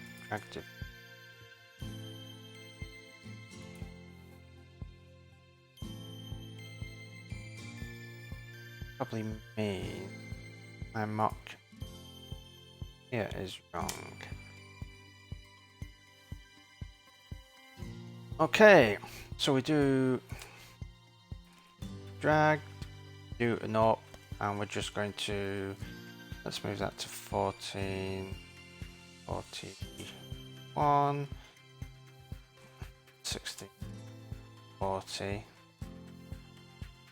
We'll leave the modifiers down because we're just testing these get passed along.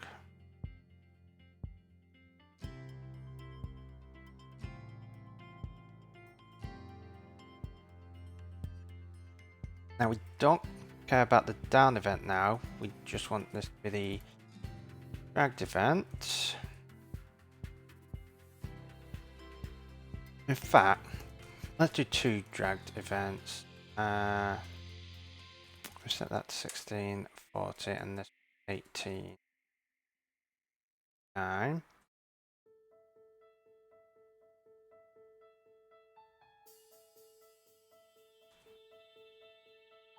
Do a save 0.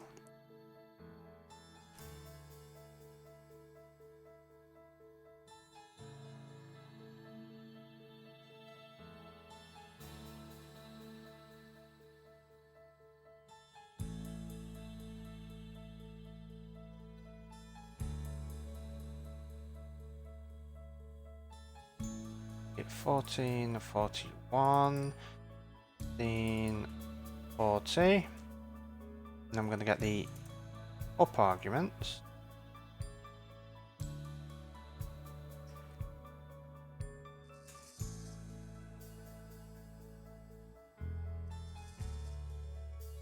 Font A was called.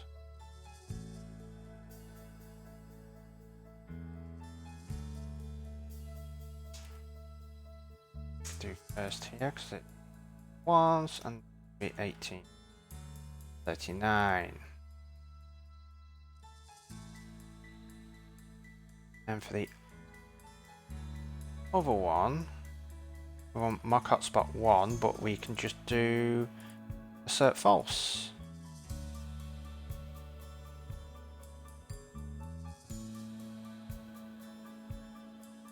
We don't need these.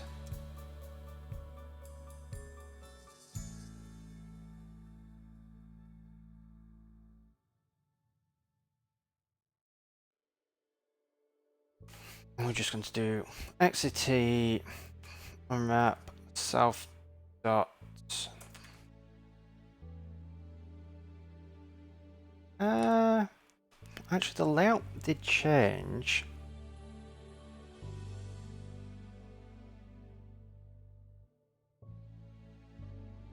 I mean, the layout is always going to change on the drag.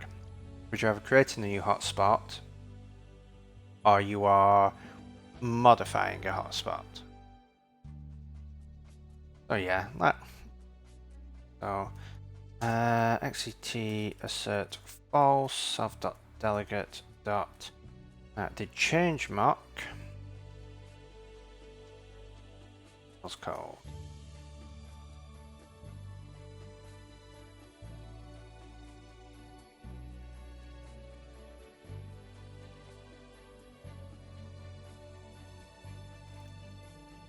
We assert true.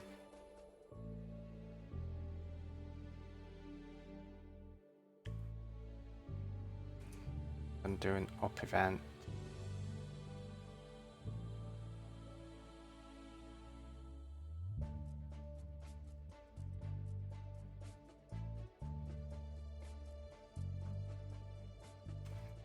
Go there. And we build and test this, and it should hopefully fail. Weird bit about doing tests first is you actually want stuff to fail, and it's about the only time in programming that you're happy when everything is broken.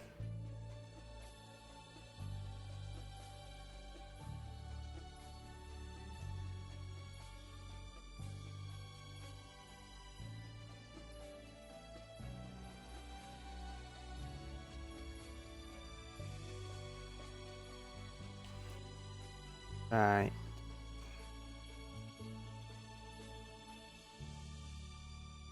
T could not be in. Oh. Arguments dot first.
Right, as I'm planning on going on for another hour or so after this, I'm going to take another quick break, and then when we get back, we'll get to implementing these. Hopefully we can get this stuff and the key events done by the end of the stream, and then maybe get started on some of the actual image editor hotspot stuff. So this isn't all looking very amazing at the moment, but what do oh that it isn't looking like really amazing and pretty at the moment. But the idea is that by doing all this with tests, we know it should work, and then when we do the actual UI and the views, it should be a lot simpler to do. And also it forces us to abstract it away from the UI. So I will be back in a few minutes. So see you then.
Okay, I'm back.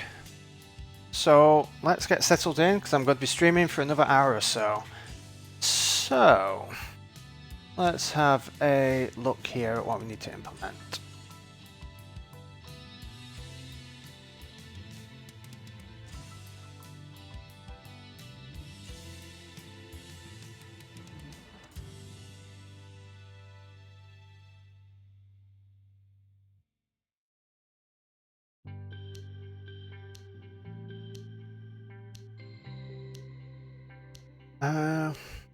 The down event.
Should be able to get away with just doing this. Passes to appropriate thing, and then we can clear out hotspot for events. We also want to do self.delegate. Layout change in self.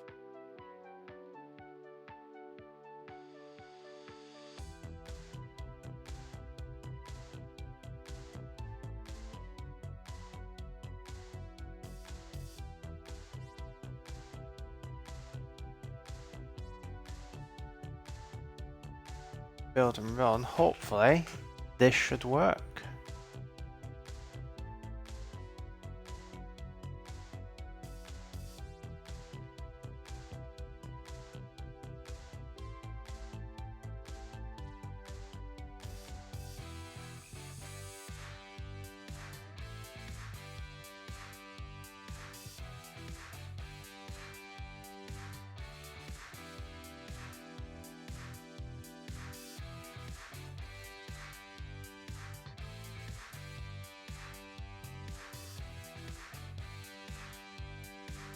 Okay, so they all work.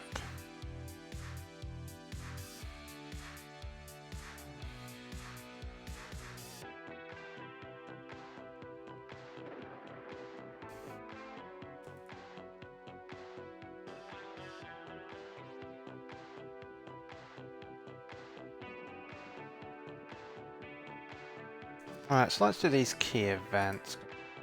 And this should be fairly easy to do.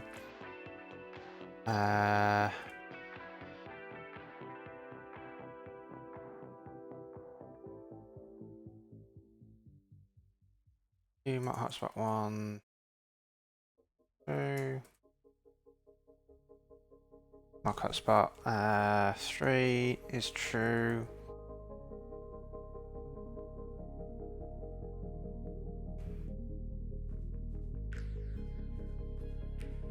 Oh,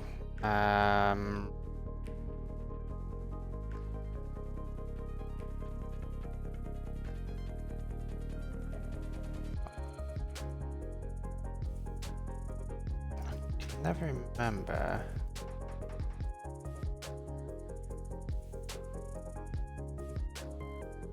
Where is...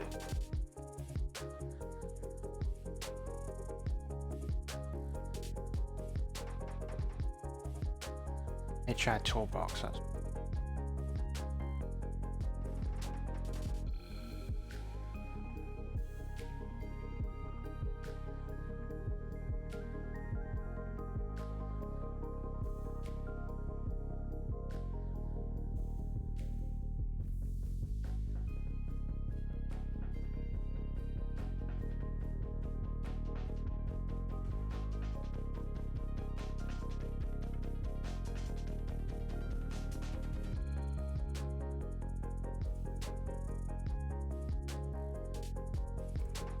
Carbon.hi toolbox.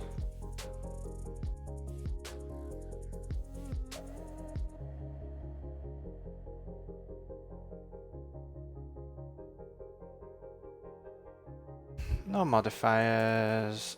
Should do insert of.layer tangent.hotspots.count should be 1.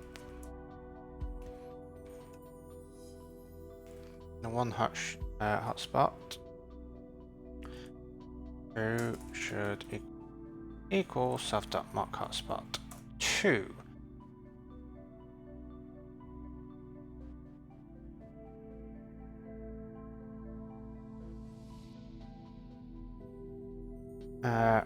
If we nip down to here, we then want to insert true self.delegate.let the change map was called, and we want to do the same for did commit. Oh, your Squidmore brush arrived. What's it like?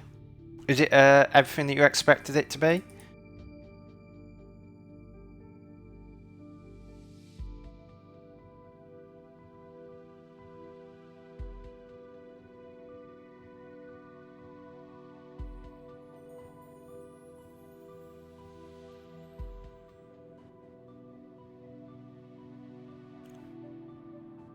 Yeah, if it's based off the Hardman Steenbeck evolution, it should be a really good brush. What was your last airbrush? Was it just one of the cheap ones that comes with the stuff off Amazon?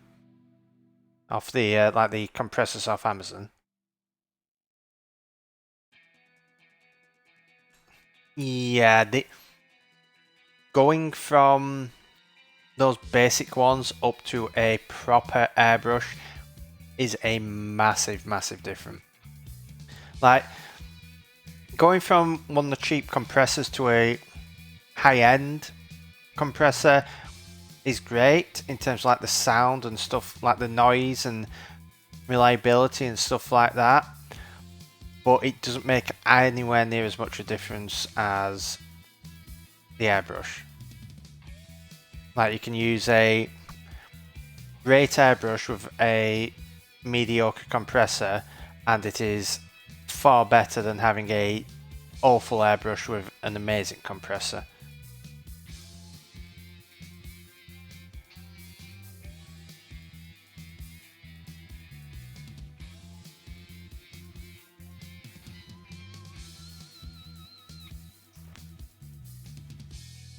But yeah, I mean, hopefully you can give it a good try and see the difference.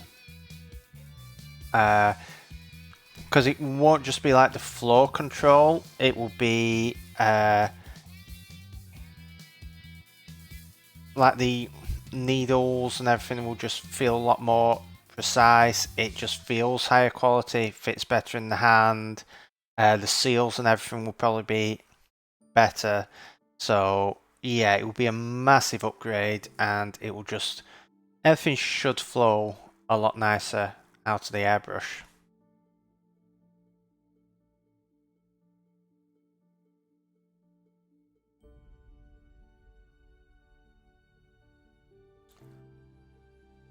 Why did I not get all of those? Failing. Okay. Now they compiler error. Why? Cannot find KKV underscore. Oh, it's VK virtual key.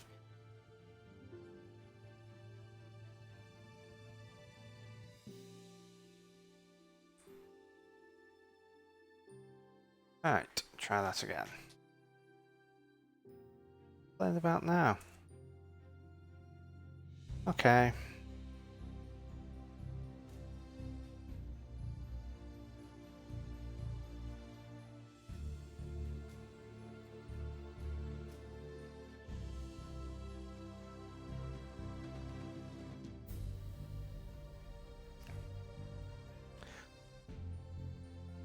So Steve, with going later, I have actually been wondering whether I wouldn't be better, or even if I kept the streams at 3 hours, switching to between 3 PM and 6 PM, just so I can catch a bit more of after work Europe, but also catch the morning on the US West Coast and lunchtime on the East Coast. So I do wonder if like the between 5 and 6 PM it's worth moving there, and then that gives me an hour before the stream when I can work on stuff, like an hour extra before the stream when I can do stuff like get the unit tests written so that we don't have this boring stuff going on, and we can focus more on the interesting stuff, which is writing the actual code.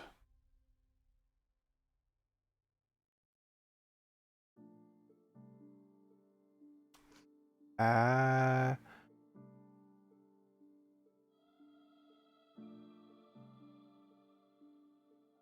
editor,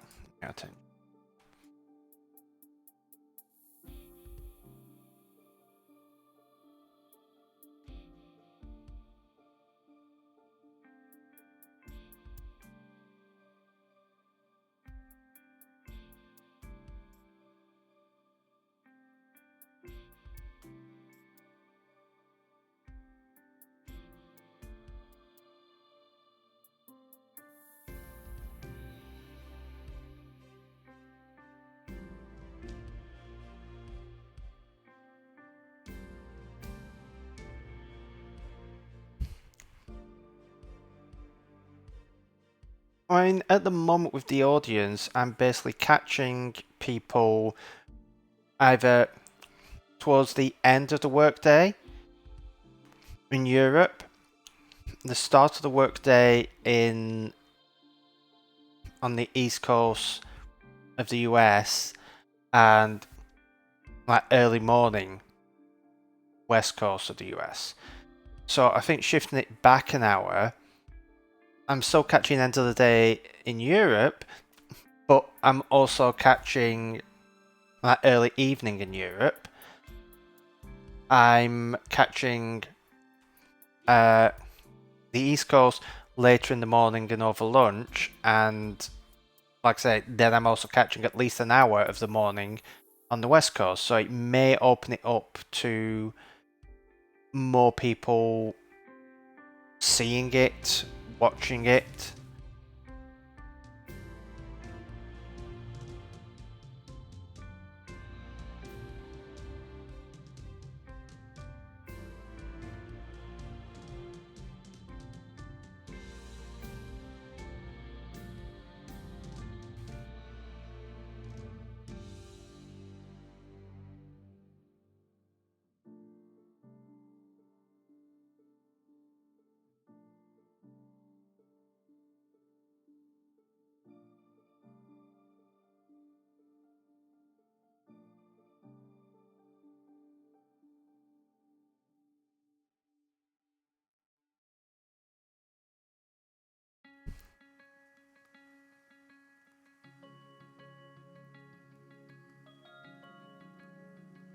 I mean, it may be better for me as well, because even though it's cutting an extra hour into my evening,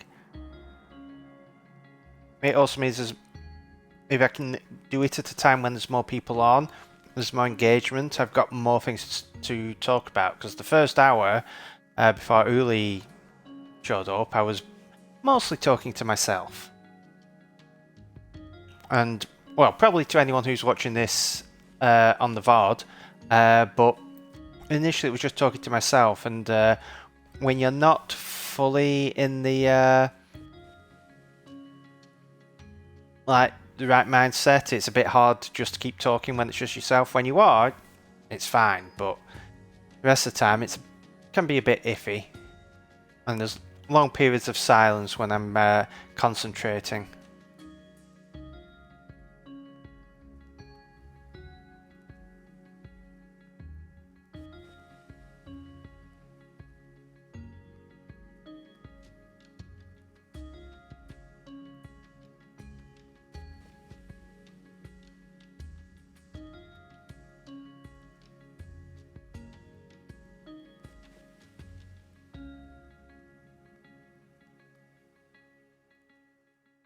I suppose it also hasn't helped that at the moment my tweets going out to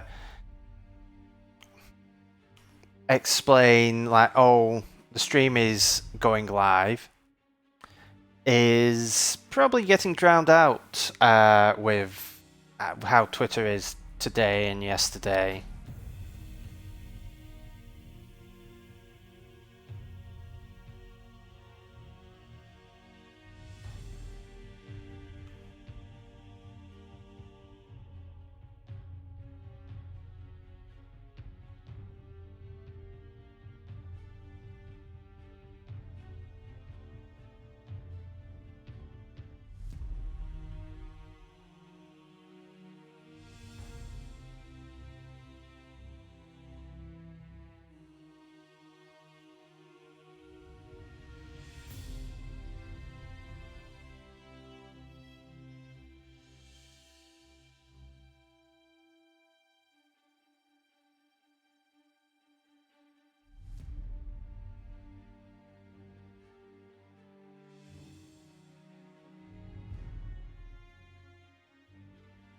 Yeah, figuring out times is hard, but I think it's also a thing of like the viewer counts. At least on mobile, when you go and look look in the games and development section, it's ranked by viewers on mobile. Now I know on the web it's by default not ranked by viewers; it's ranked like just recommended for you. But I think in terms of the discoverability there, it is not as easy to find.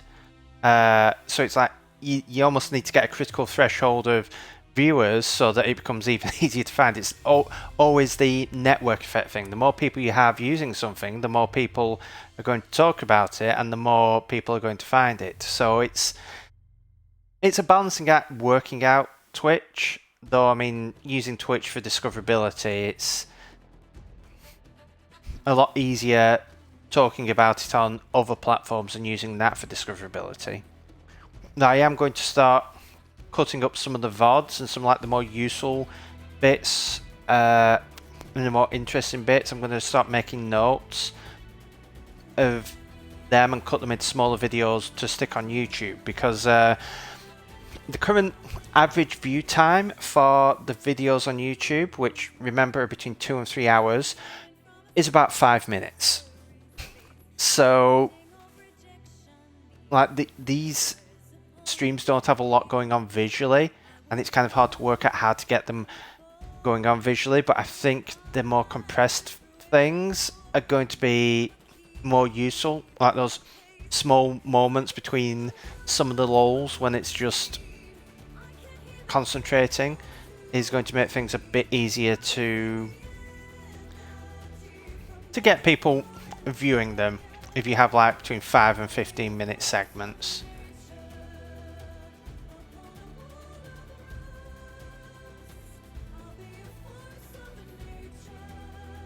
Plus, it would be nice to get some more people following and subscribing and so on. Now that I've finally got alerts set up.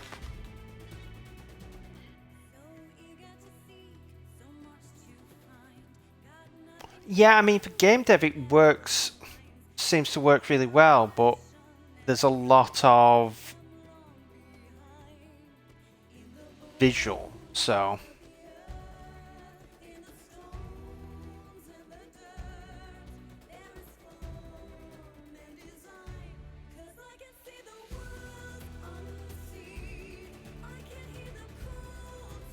Yeah, there aren't a large number of devs. It's still a growing like segment of Twitch. I mean, I would be happy if I can get to the point where I have like a few dozen viewers for the streams. That would be great. Because if you look in the segment, it's sort of that is sort of like the mid tier where you're getting towards the top, and you're always in like the top several rows of stuff. If you can be getting like over 20 viewers, so if I can get to that point where I'm reliably doing that, that would be great. I did actually see a stream earlier. I wonder if they are still streaming. That was a Swift stream that actually had some people. I mean, I've tried tweaking things such as the title. So today I've put app dev in Xcode to see if talking about putting Xcode in the title has any sort of impact on it. Let's see if.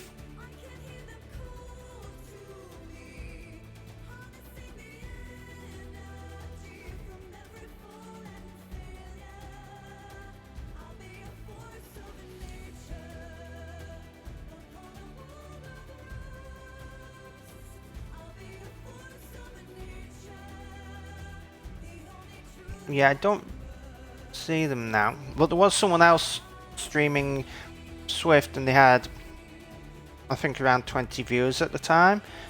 So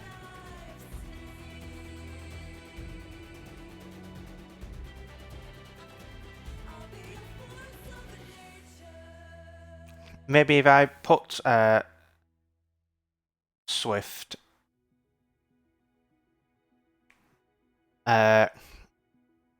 it may help a bit with discoverability, because I wonder if people are not necessarily searching for Mac or searching for Xcode, but they're searching for Swift and they're searching for iOS. So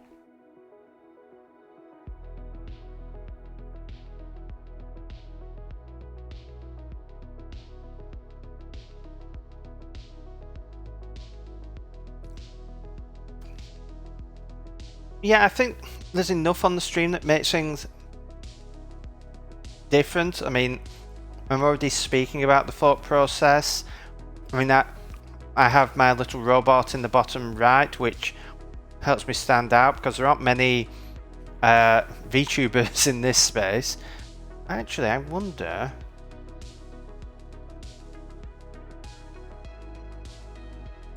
What tags do I have? Desktop development, mobile development, programming, design. Right, if I get rid of design and I stick VTuber in, I wonder if that will make a difference for the future. Because I know some people will search for VTuber, so maybe it will help. I mean, it can't hurt. Design hasn't really been helping me get anything.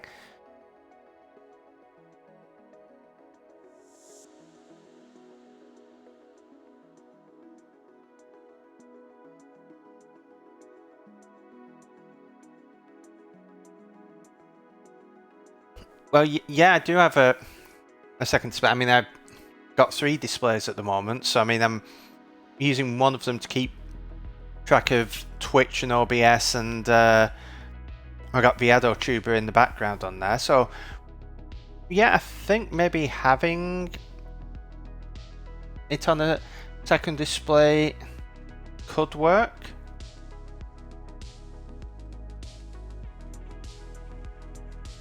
Yeah, I mean, part of the issue with the window capture is the window isn't always there, so I'd probably have to have a part of the external display that is dedicated just to Coppice and have Coppice like appear there.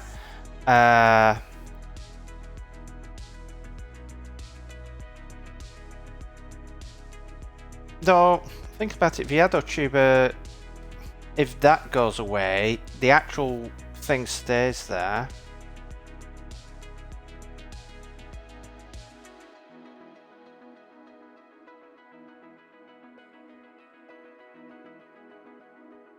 Yeah, I have been thinking about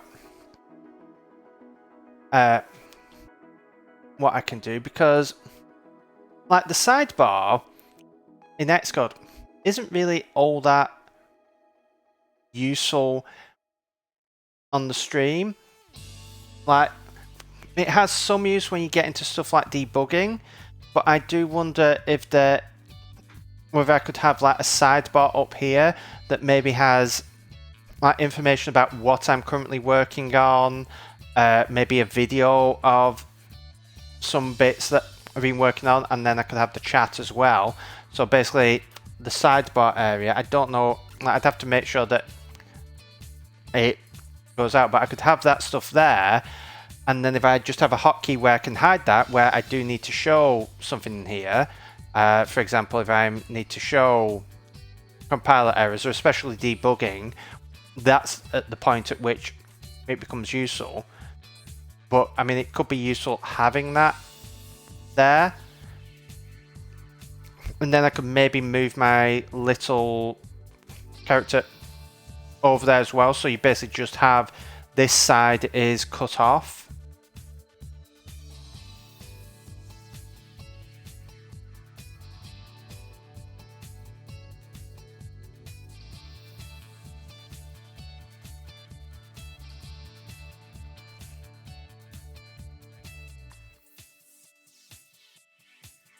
Yeah, I mean, I could do it where I have different things. So rather than just doing a full desktop capture, I end up having a window capture of Xcode, and then I can have a window capture of Coppice.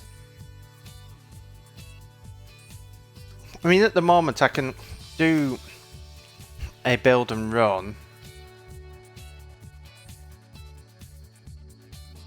and bring Coppice up, and it gives me a lot of flexibility. But like having, maybe have something like, in fact, let's do it. Let's experiment live on the stream, eh? So if I do that and then I bring up preview,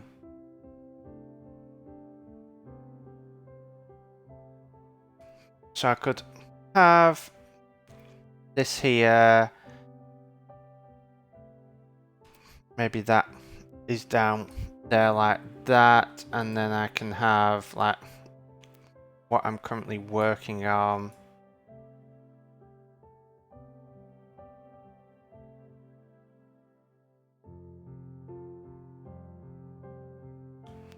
Then you would have, just grab chat.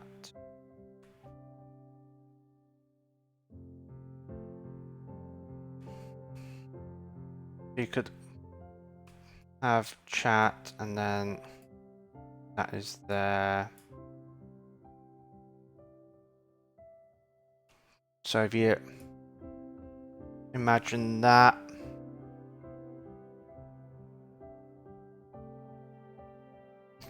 I mean, I could have different scenes potentially, where I could have a scene where when I'm in Xcode, it is showing stuff here,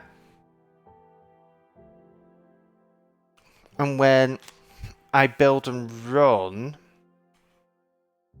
I could have it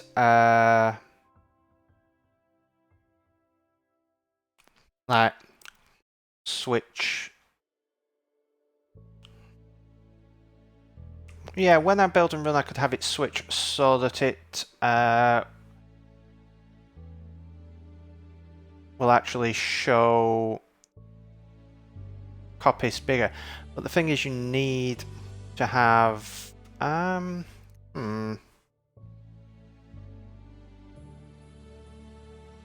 yeah, I think utilizing this sidebar a bit more is going to be useful. And I think having like what I'm currently working on displayed here is going to help a lot. It gives me space for chat, and then yeah, I could have, I mean, if I just switch to my be right back, I'm not actually going anywhere. In fact, I'm not actually going anywhere, but if I go to this, you can see I have these videos here now. So what happened? Oh, it's actually not. I bring up the carousel and refresh this. So that has just gone away. Now, if I wait for this to reload, this is what I was working on last night and this morning. Is I have these animations, like I wanted to be right back and the starting soon screen to be a bit more advanced, and I had initially I've had these animations for a while. I put them on the website, but for some reason the very first time it goes through, it doesn't seem to like showing up, so it can take a minute, but once it does actually come up, it should slide. In fact, let me go to stream elements and change this so that we can I can show you what I mean. Actually, no, you know what? Let's go live. Let's just let's just open the actual videos. So I've got stuff like this here. Pages. It will actually, it just shows these animations that I have from the website. So there's one there. I've got one for branches.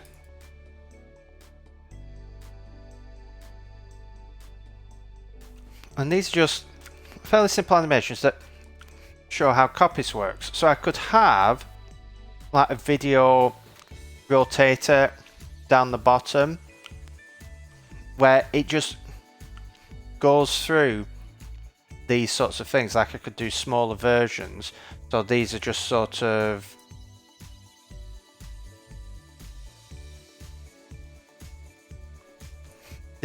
down here, and it will just rotate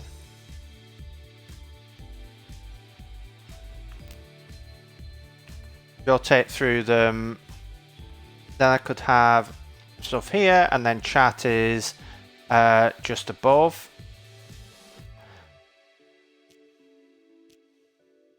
And then the app itself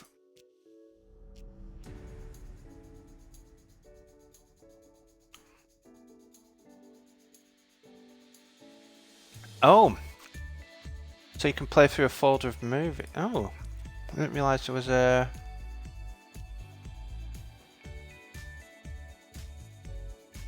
I haven't actually looked at like any sort of custom sources or stuff like that, so I may have to look at that and see what I can come up with. But I mean, the thing with showing Coppice is that a lot of the time Coppice may not be there. So having videos of like features that I've worked on and so on, well, that is great. But the thing is, like, when I'm doing stuff now, I'm running unit tests, so Coppice isn't actually like up and working. So maybe it is a case of like, it would be nice to have, but the thing is, I can, when Coppice and I build and run it, I can just bring it on and show it off and have it work that way. But I think having stuff down here, where like down this side covering up the sidebar, where I've got chat, what is currently being worked on, and then some videos of Coppice, explaining what Coppice is, showing features that I've worked on, because I mean, just having a video where it's just showing me going down, like cropping and moving stuff around, that is something that is, I can take a video and stick it down there, so it's at least showing something down there, because I know there are some animators I follow where up in the top corner they have their show reel constantly going around. So having like a Coppice show reel where I have stuff moving down there would make sense, and just making it, like you say, more than just a black screen with a lot of code in. So yeah, it's something that I can play around with, because I do want to get chat in there at some point. And I want to like build a bit more stuff, because I do have I wonder if I can actually test this if I bring up stream elements. Oh, by the way, Blake Carrington, thank you for the follow. Sorry, I'd literally just missed that with going through all this.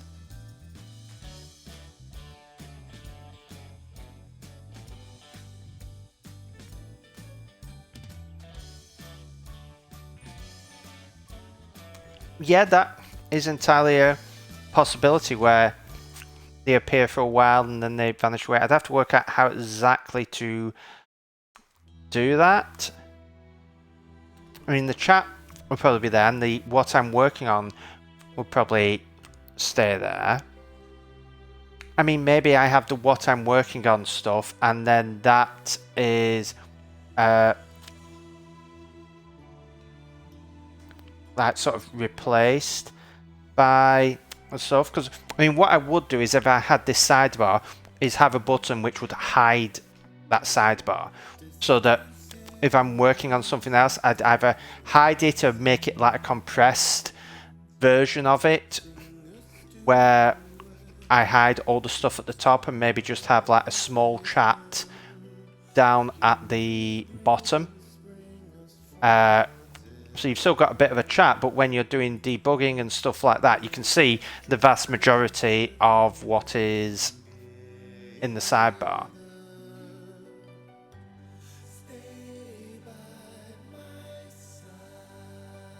I mean, it's sort of working out what stuff can I lose from like Xcode and use that for something more useful, because I want Xcode on my screen to take up the full size of the display, but like, I don't need to show anything up here in the menu bar. I don't need to show the dock down at the bottom, so I can utilize those for other things. I can lose a bit of space here because you're just losing a little bit of the locks, but that's not a big deal. And like I said, the sidebar, you don't need to see all this stuff unless I need to show it you.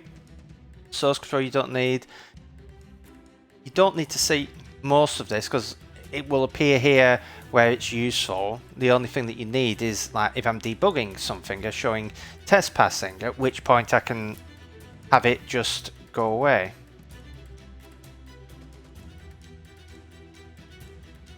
Yeah, there are overlays like that. I mean, I'm using stream elements for all of my interactive stuff on my overlays. So stuff like, I mean, if I just go, it should hopefully, if I view this, go to dashboard.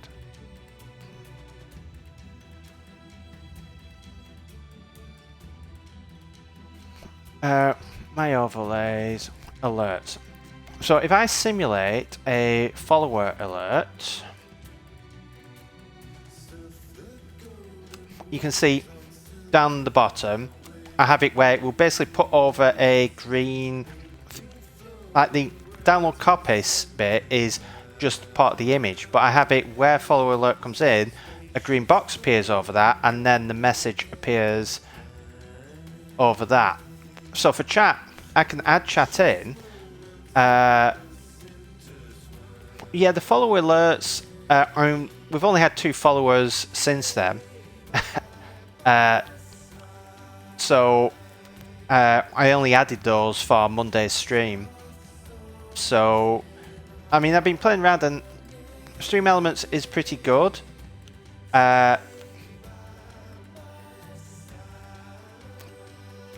Oh, that is probably right, because I've just realised there is a sound, but my audio mixer is just my microphone and the music app. So the OBS alerts.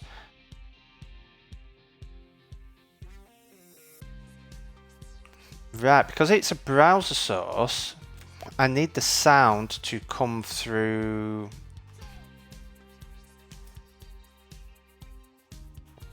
Like, I almost want an audio input capture from the alert. I wonder how people actually get that set up. I'll have to look at that after the stream. Anyway, so yeah, I think what I'll have a play around with over the weekend is setting something up on the sidebar, and then I can work stuff up. I do need to actually get some sort of script to make sure my UI is configured correctly, because if I have the sidebar, I'm going to want the Xcode sidebar to be set to a fixed size, and I need to do something for VAdOtuber anyway, because I need that set to a fixed size for everything to work correctly. So it's there's a lot of stuff that I'm going to have to try and figure out.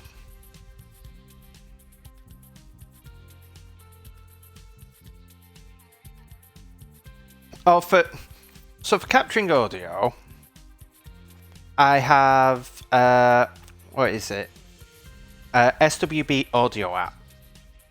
So I have that, which will actually create a virtual input and output. And then I'm using Sound Source from Rogue Amoeba to actually be able to say, put the music app going into this input so that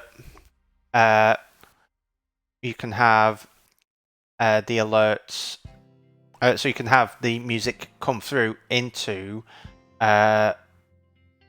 OBS.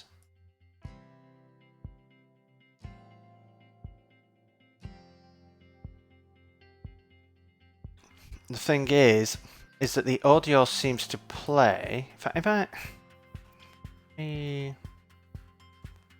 oops, sound source. Actually detach can. Right, so if I do sound source and I simulate another follower event,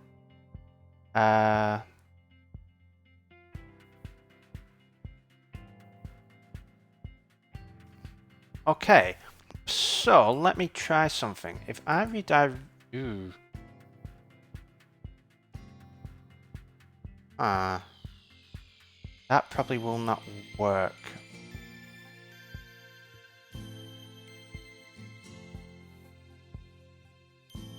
Because you can only redirect to one place, and the problem is if I redirect OBS, I'm actually listening to the music through the monitor.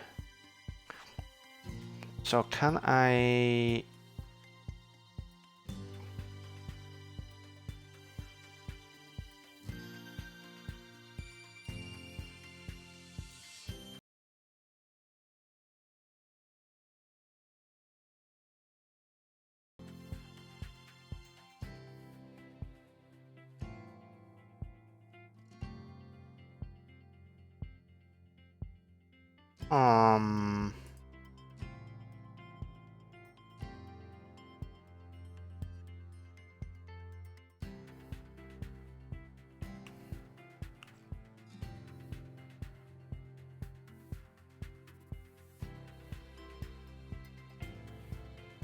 Yeah, because what I need to do is have OBS redirect to itself. But the problem there is that the music is coming out the monitor, so OBS is currently playing the music.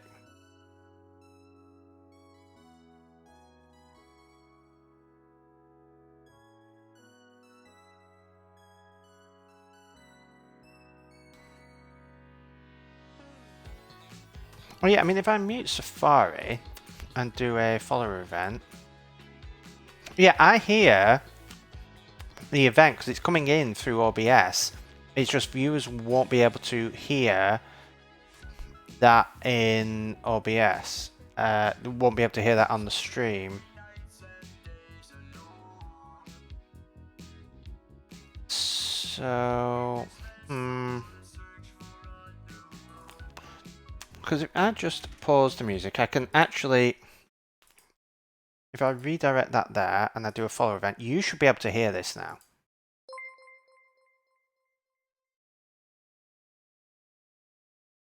I mean, hopefully. Right, because I don't hear that now. I actually don't know why I don't hear that. That's going there.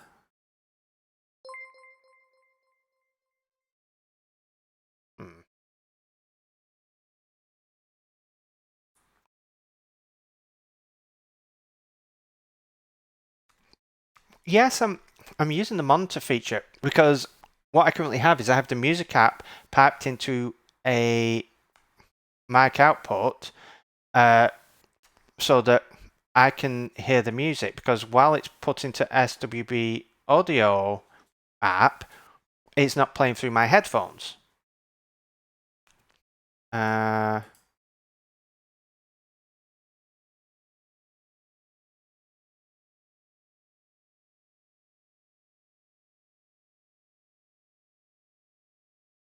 mean, there is a preview, so I wonder if I can have it previewing output. Right, let's see what happens if I do. Okay, I can hear that. So if I turn the monitor off there and I start playing.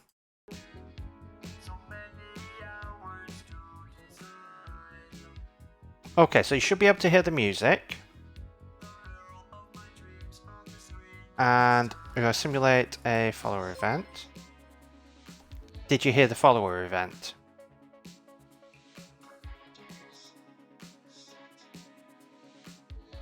Okay, great. So that is set up now. So I have audio. So I have OBS.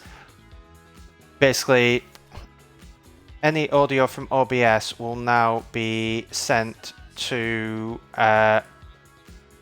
my mic output, or my second mic output, which is from system music, and I have a preview going to my default output through SWB audio app.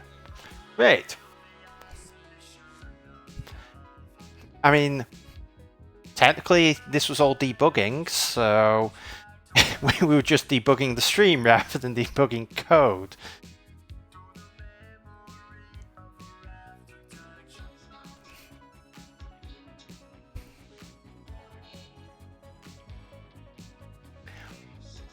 Well, I think it's fun and enjoyable still, because I mean, this is still an experiment, so hopefully people who are tuning in have been finding it interesting seeing this stuff, because I mean, it's something that I feel like may benefit a lot of other developers.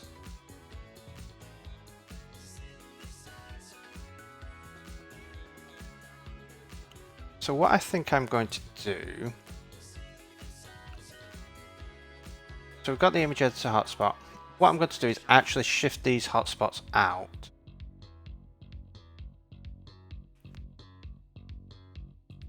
Let's have the view model there, and then we'll create a group which is going to be hotspot layout.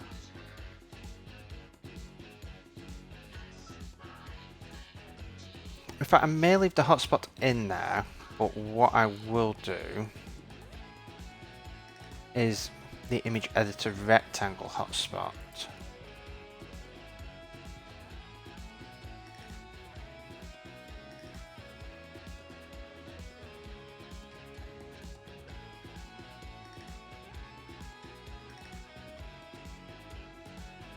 Yeah, I mean the menu bar overlay, all I have done there, if I'll show you my overlay,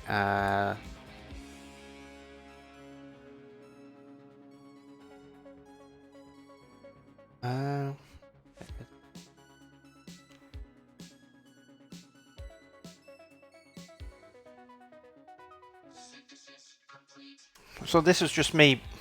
I was playing around with sticking chat in here, but all it is transparent. I've got this bar down the bottom. I've got the same at the top where it just goes halfway along, so you can always see the menu bar over here, but it's blocking like my time and all of my stuff up in the top right, so all those various buttons, and it just gives me a bit of space to stick some information. I mean, I may stick some more information up here at some point, but I may not need more information if I'm going to stick something up this side, so we'll see. I mean, the stuff up this side I'll probably do as a separate element anyway, just so I can show and hide it, but that's just the basic overlay I came up with. I've sort of come up with this mint green and dark grey with diagonal lines, sort of motif design, design motif for the stream. I've tried to keep it somewhat similar to the website. I think it's a slightly different shade of grey, shade of green, but it should be the same shade of grey, and it's using the same font. So, right. So, what was I wanted to do? I wanted to copy paste this, and I'm going to create myself a new file. Image is going to be image editor angle font.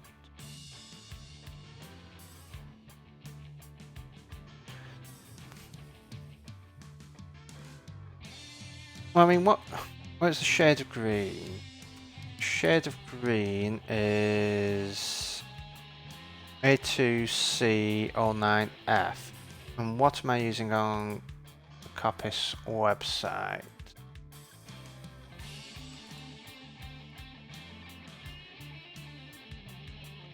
And introducing Coppice DF4D9. F4D9.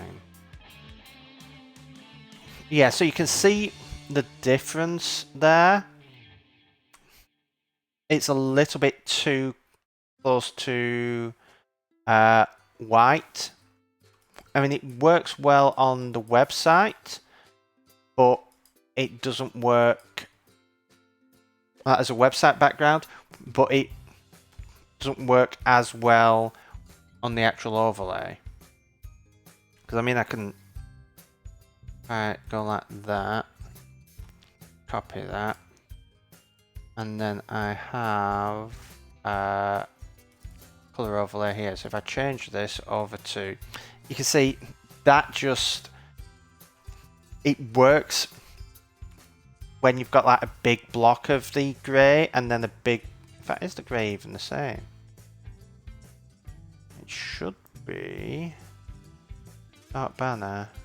Yeah, so it's the same grey as the website, but as you can see, that green, it just doesn't work in that setup, whereas this is more of a minty green, which works. And I'm fine having a slightly different green for the actual stream to differentiate it a bit. I mean, it's the green and grey that sort of goes together. I mean, I do have a Coppice green, which is, if I show the website, the green here that's on this button and on this text here, and it's on the pro buttons in Coppice and various other bits. That is what I call Coppice green. Now, I cannot. What is the actual?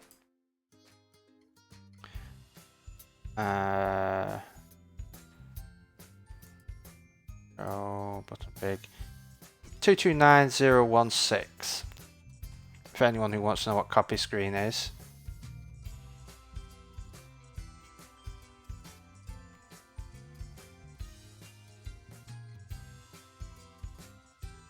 if people do start eating more after 8s after watching the stream, then I hope I can start getting some sponsorship from them. The Coppice Dev Stream brought to you by After 8. Ironically, the stream is before 8.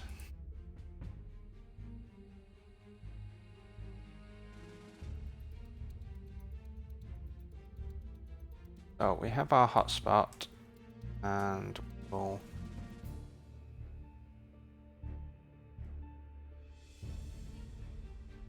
Oh, why are you complaining? Yes, it does not conform to the protocol, so give me the... Where's the fix-it?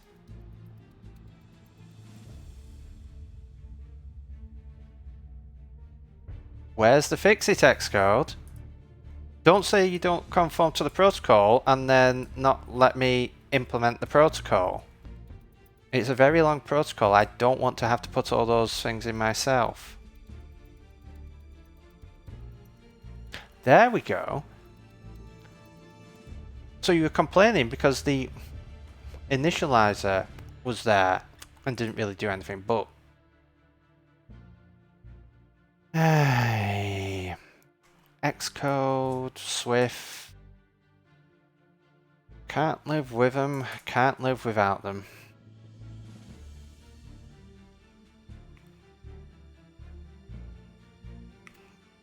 Right, so we have the Bezier path, which is going to be a private set, and that is just going to be an NS like that. Because NS Bezier path. Private set by NS Bezier path.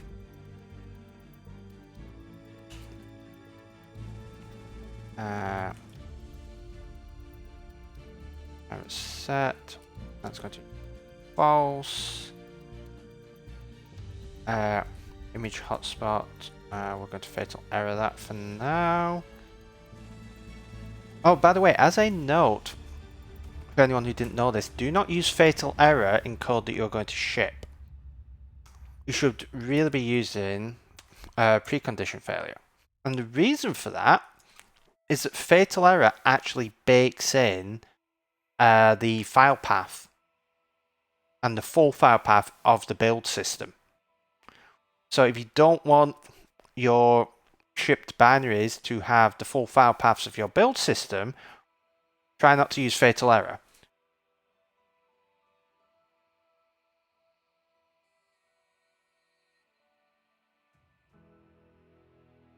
The only reason I'm using it here is because that's something that I'm going to fix later. It will not have a fatal error.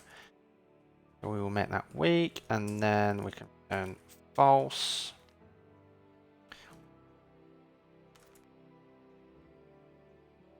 And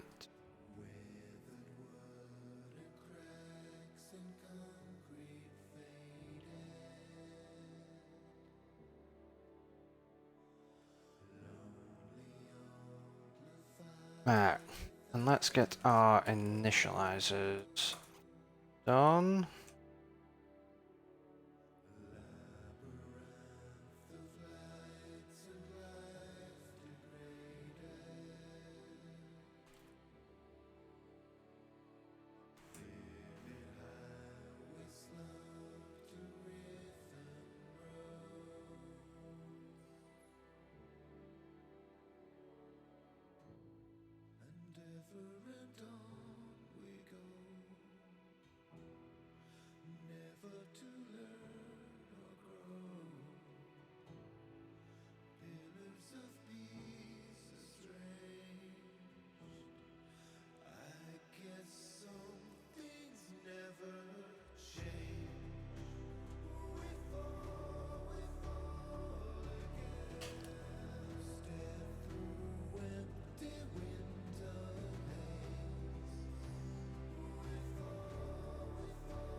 Right. So I think what I might end up doing, let's just create our test.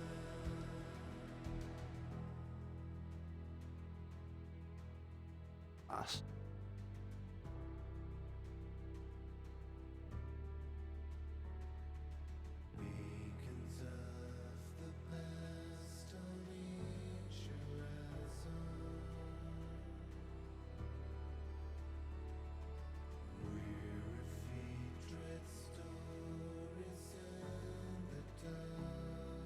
Right, so what I might do over the weekend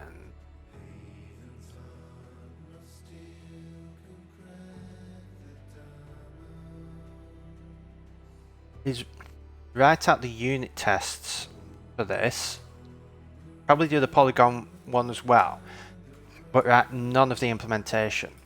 So that hopefully over the weekend I can get all this boring unit test stuff done. May not work, the unit tests may be broken, but at least then we're implementing the fun code and we're seeing stuff. Because unit tests, they're boring to write, they're not as enjoyable, but for something like this, it is a good thing to actually write them first, because it forces you to make sure that it's not tied to the UI at all. And I may leave some of the unit tests empty, but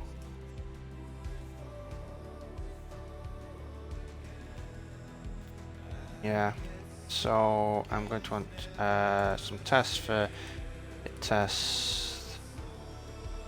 I want some tests for down event at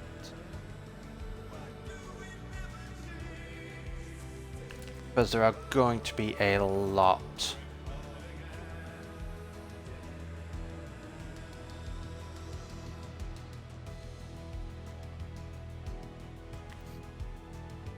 I don't even know if I want those, because for the down I need dragging. So there's going to be dragging, which is going to well, sizing, which we need top left, bottom left, top right, and bottom right. But then we're going to need moving.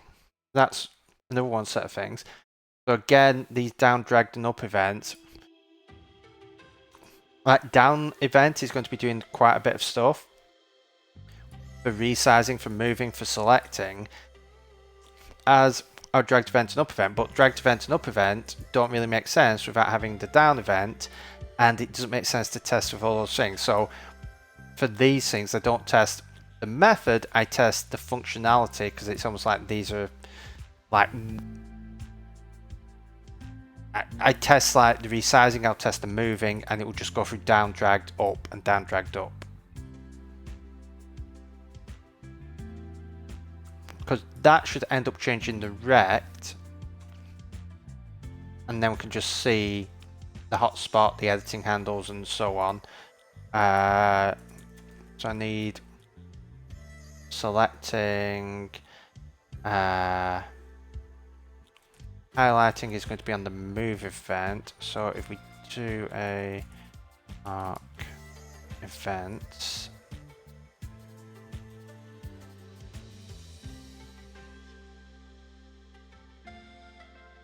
but then I can do hotspot path, editing bound path, and editing handle rects, because they will all depend on whether it's selected or not. And I can do image hotspot. That should be a fairly simple one, because it's just make sure that we can create the hotspot from our properties. So I think that should be okay. And then I'm going to do the same for the polygon. But like I say, if I can get those done over the weekend, on Monday's stream, we should hopefully be able to get onto some of the fun stuff. And once this is done, we just have to do creation, in here for handle creation, and then we can start hooking it up to the UI. So hopefully if I do a bit of a longer stream again on Monday, we should be able to start getting things hooked up to the UI and make things a bit visual. I'll also over the weekend play around with the overlay and see what I can get displaying up there. So as it is approaching 6 PM here in the UK and we've been going for 4 hours, I will leave the stream here. So I want to thank you all for coming. If you haven't already, I do hope that you will give me a follow here on Twitch or on Twitter, either at Pilkey or at Coppice App if you just want to focus on the Coppice stuff. But if you do follow me on Twitch, it helps a lot, and it also means that you can get notified whenever I go live. The next stream will be on Monday at 2 PM UK time, which is 9 AM Eastern time for those in the US. So I want to thank you all for watching, and I hope you all have a good weekend. Happy coding!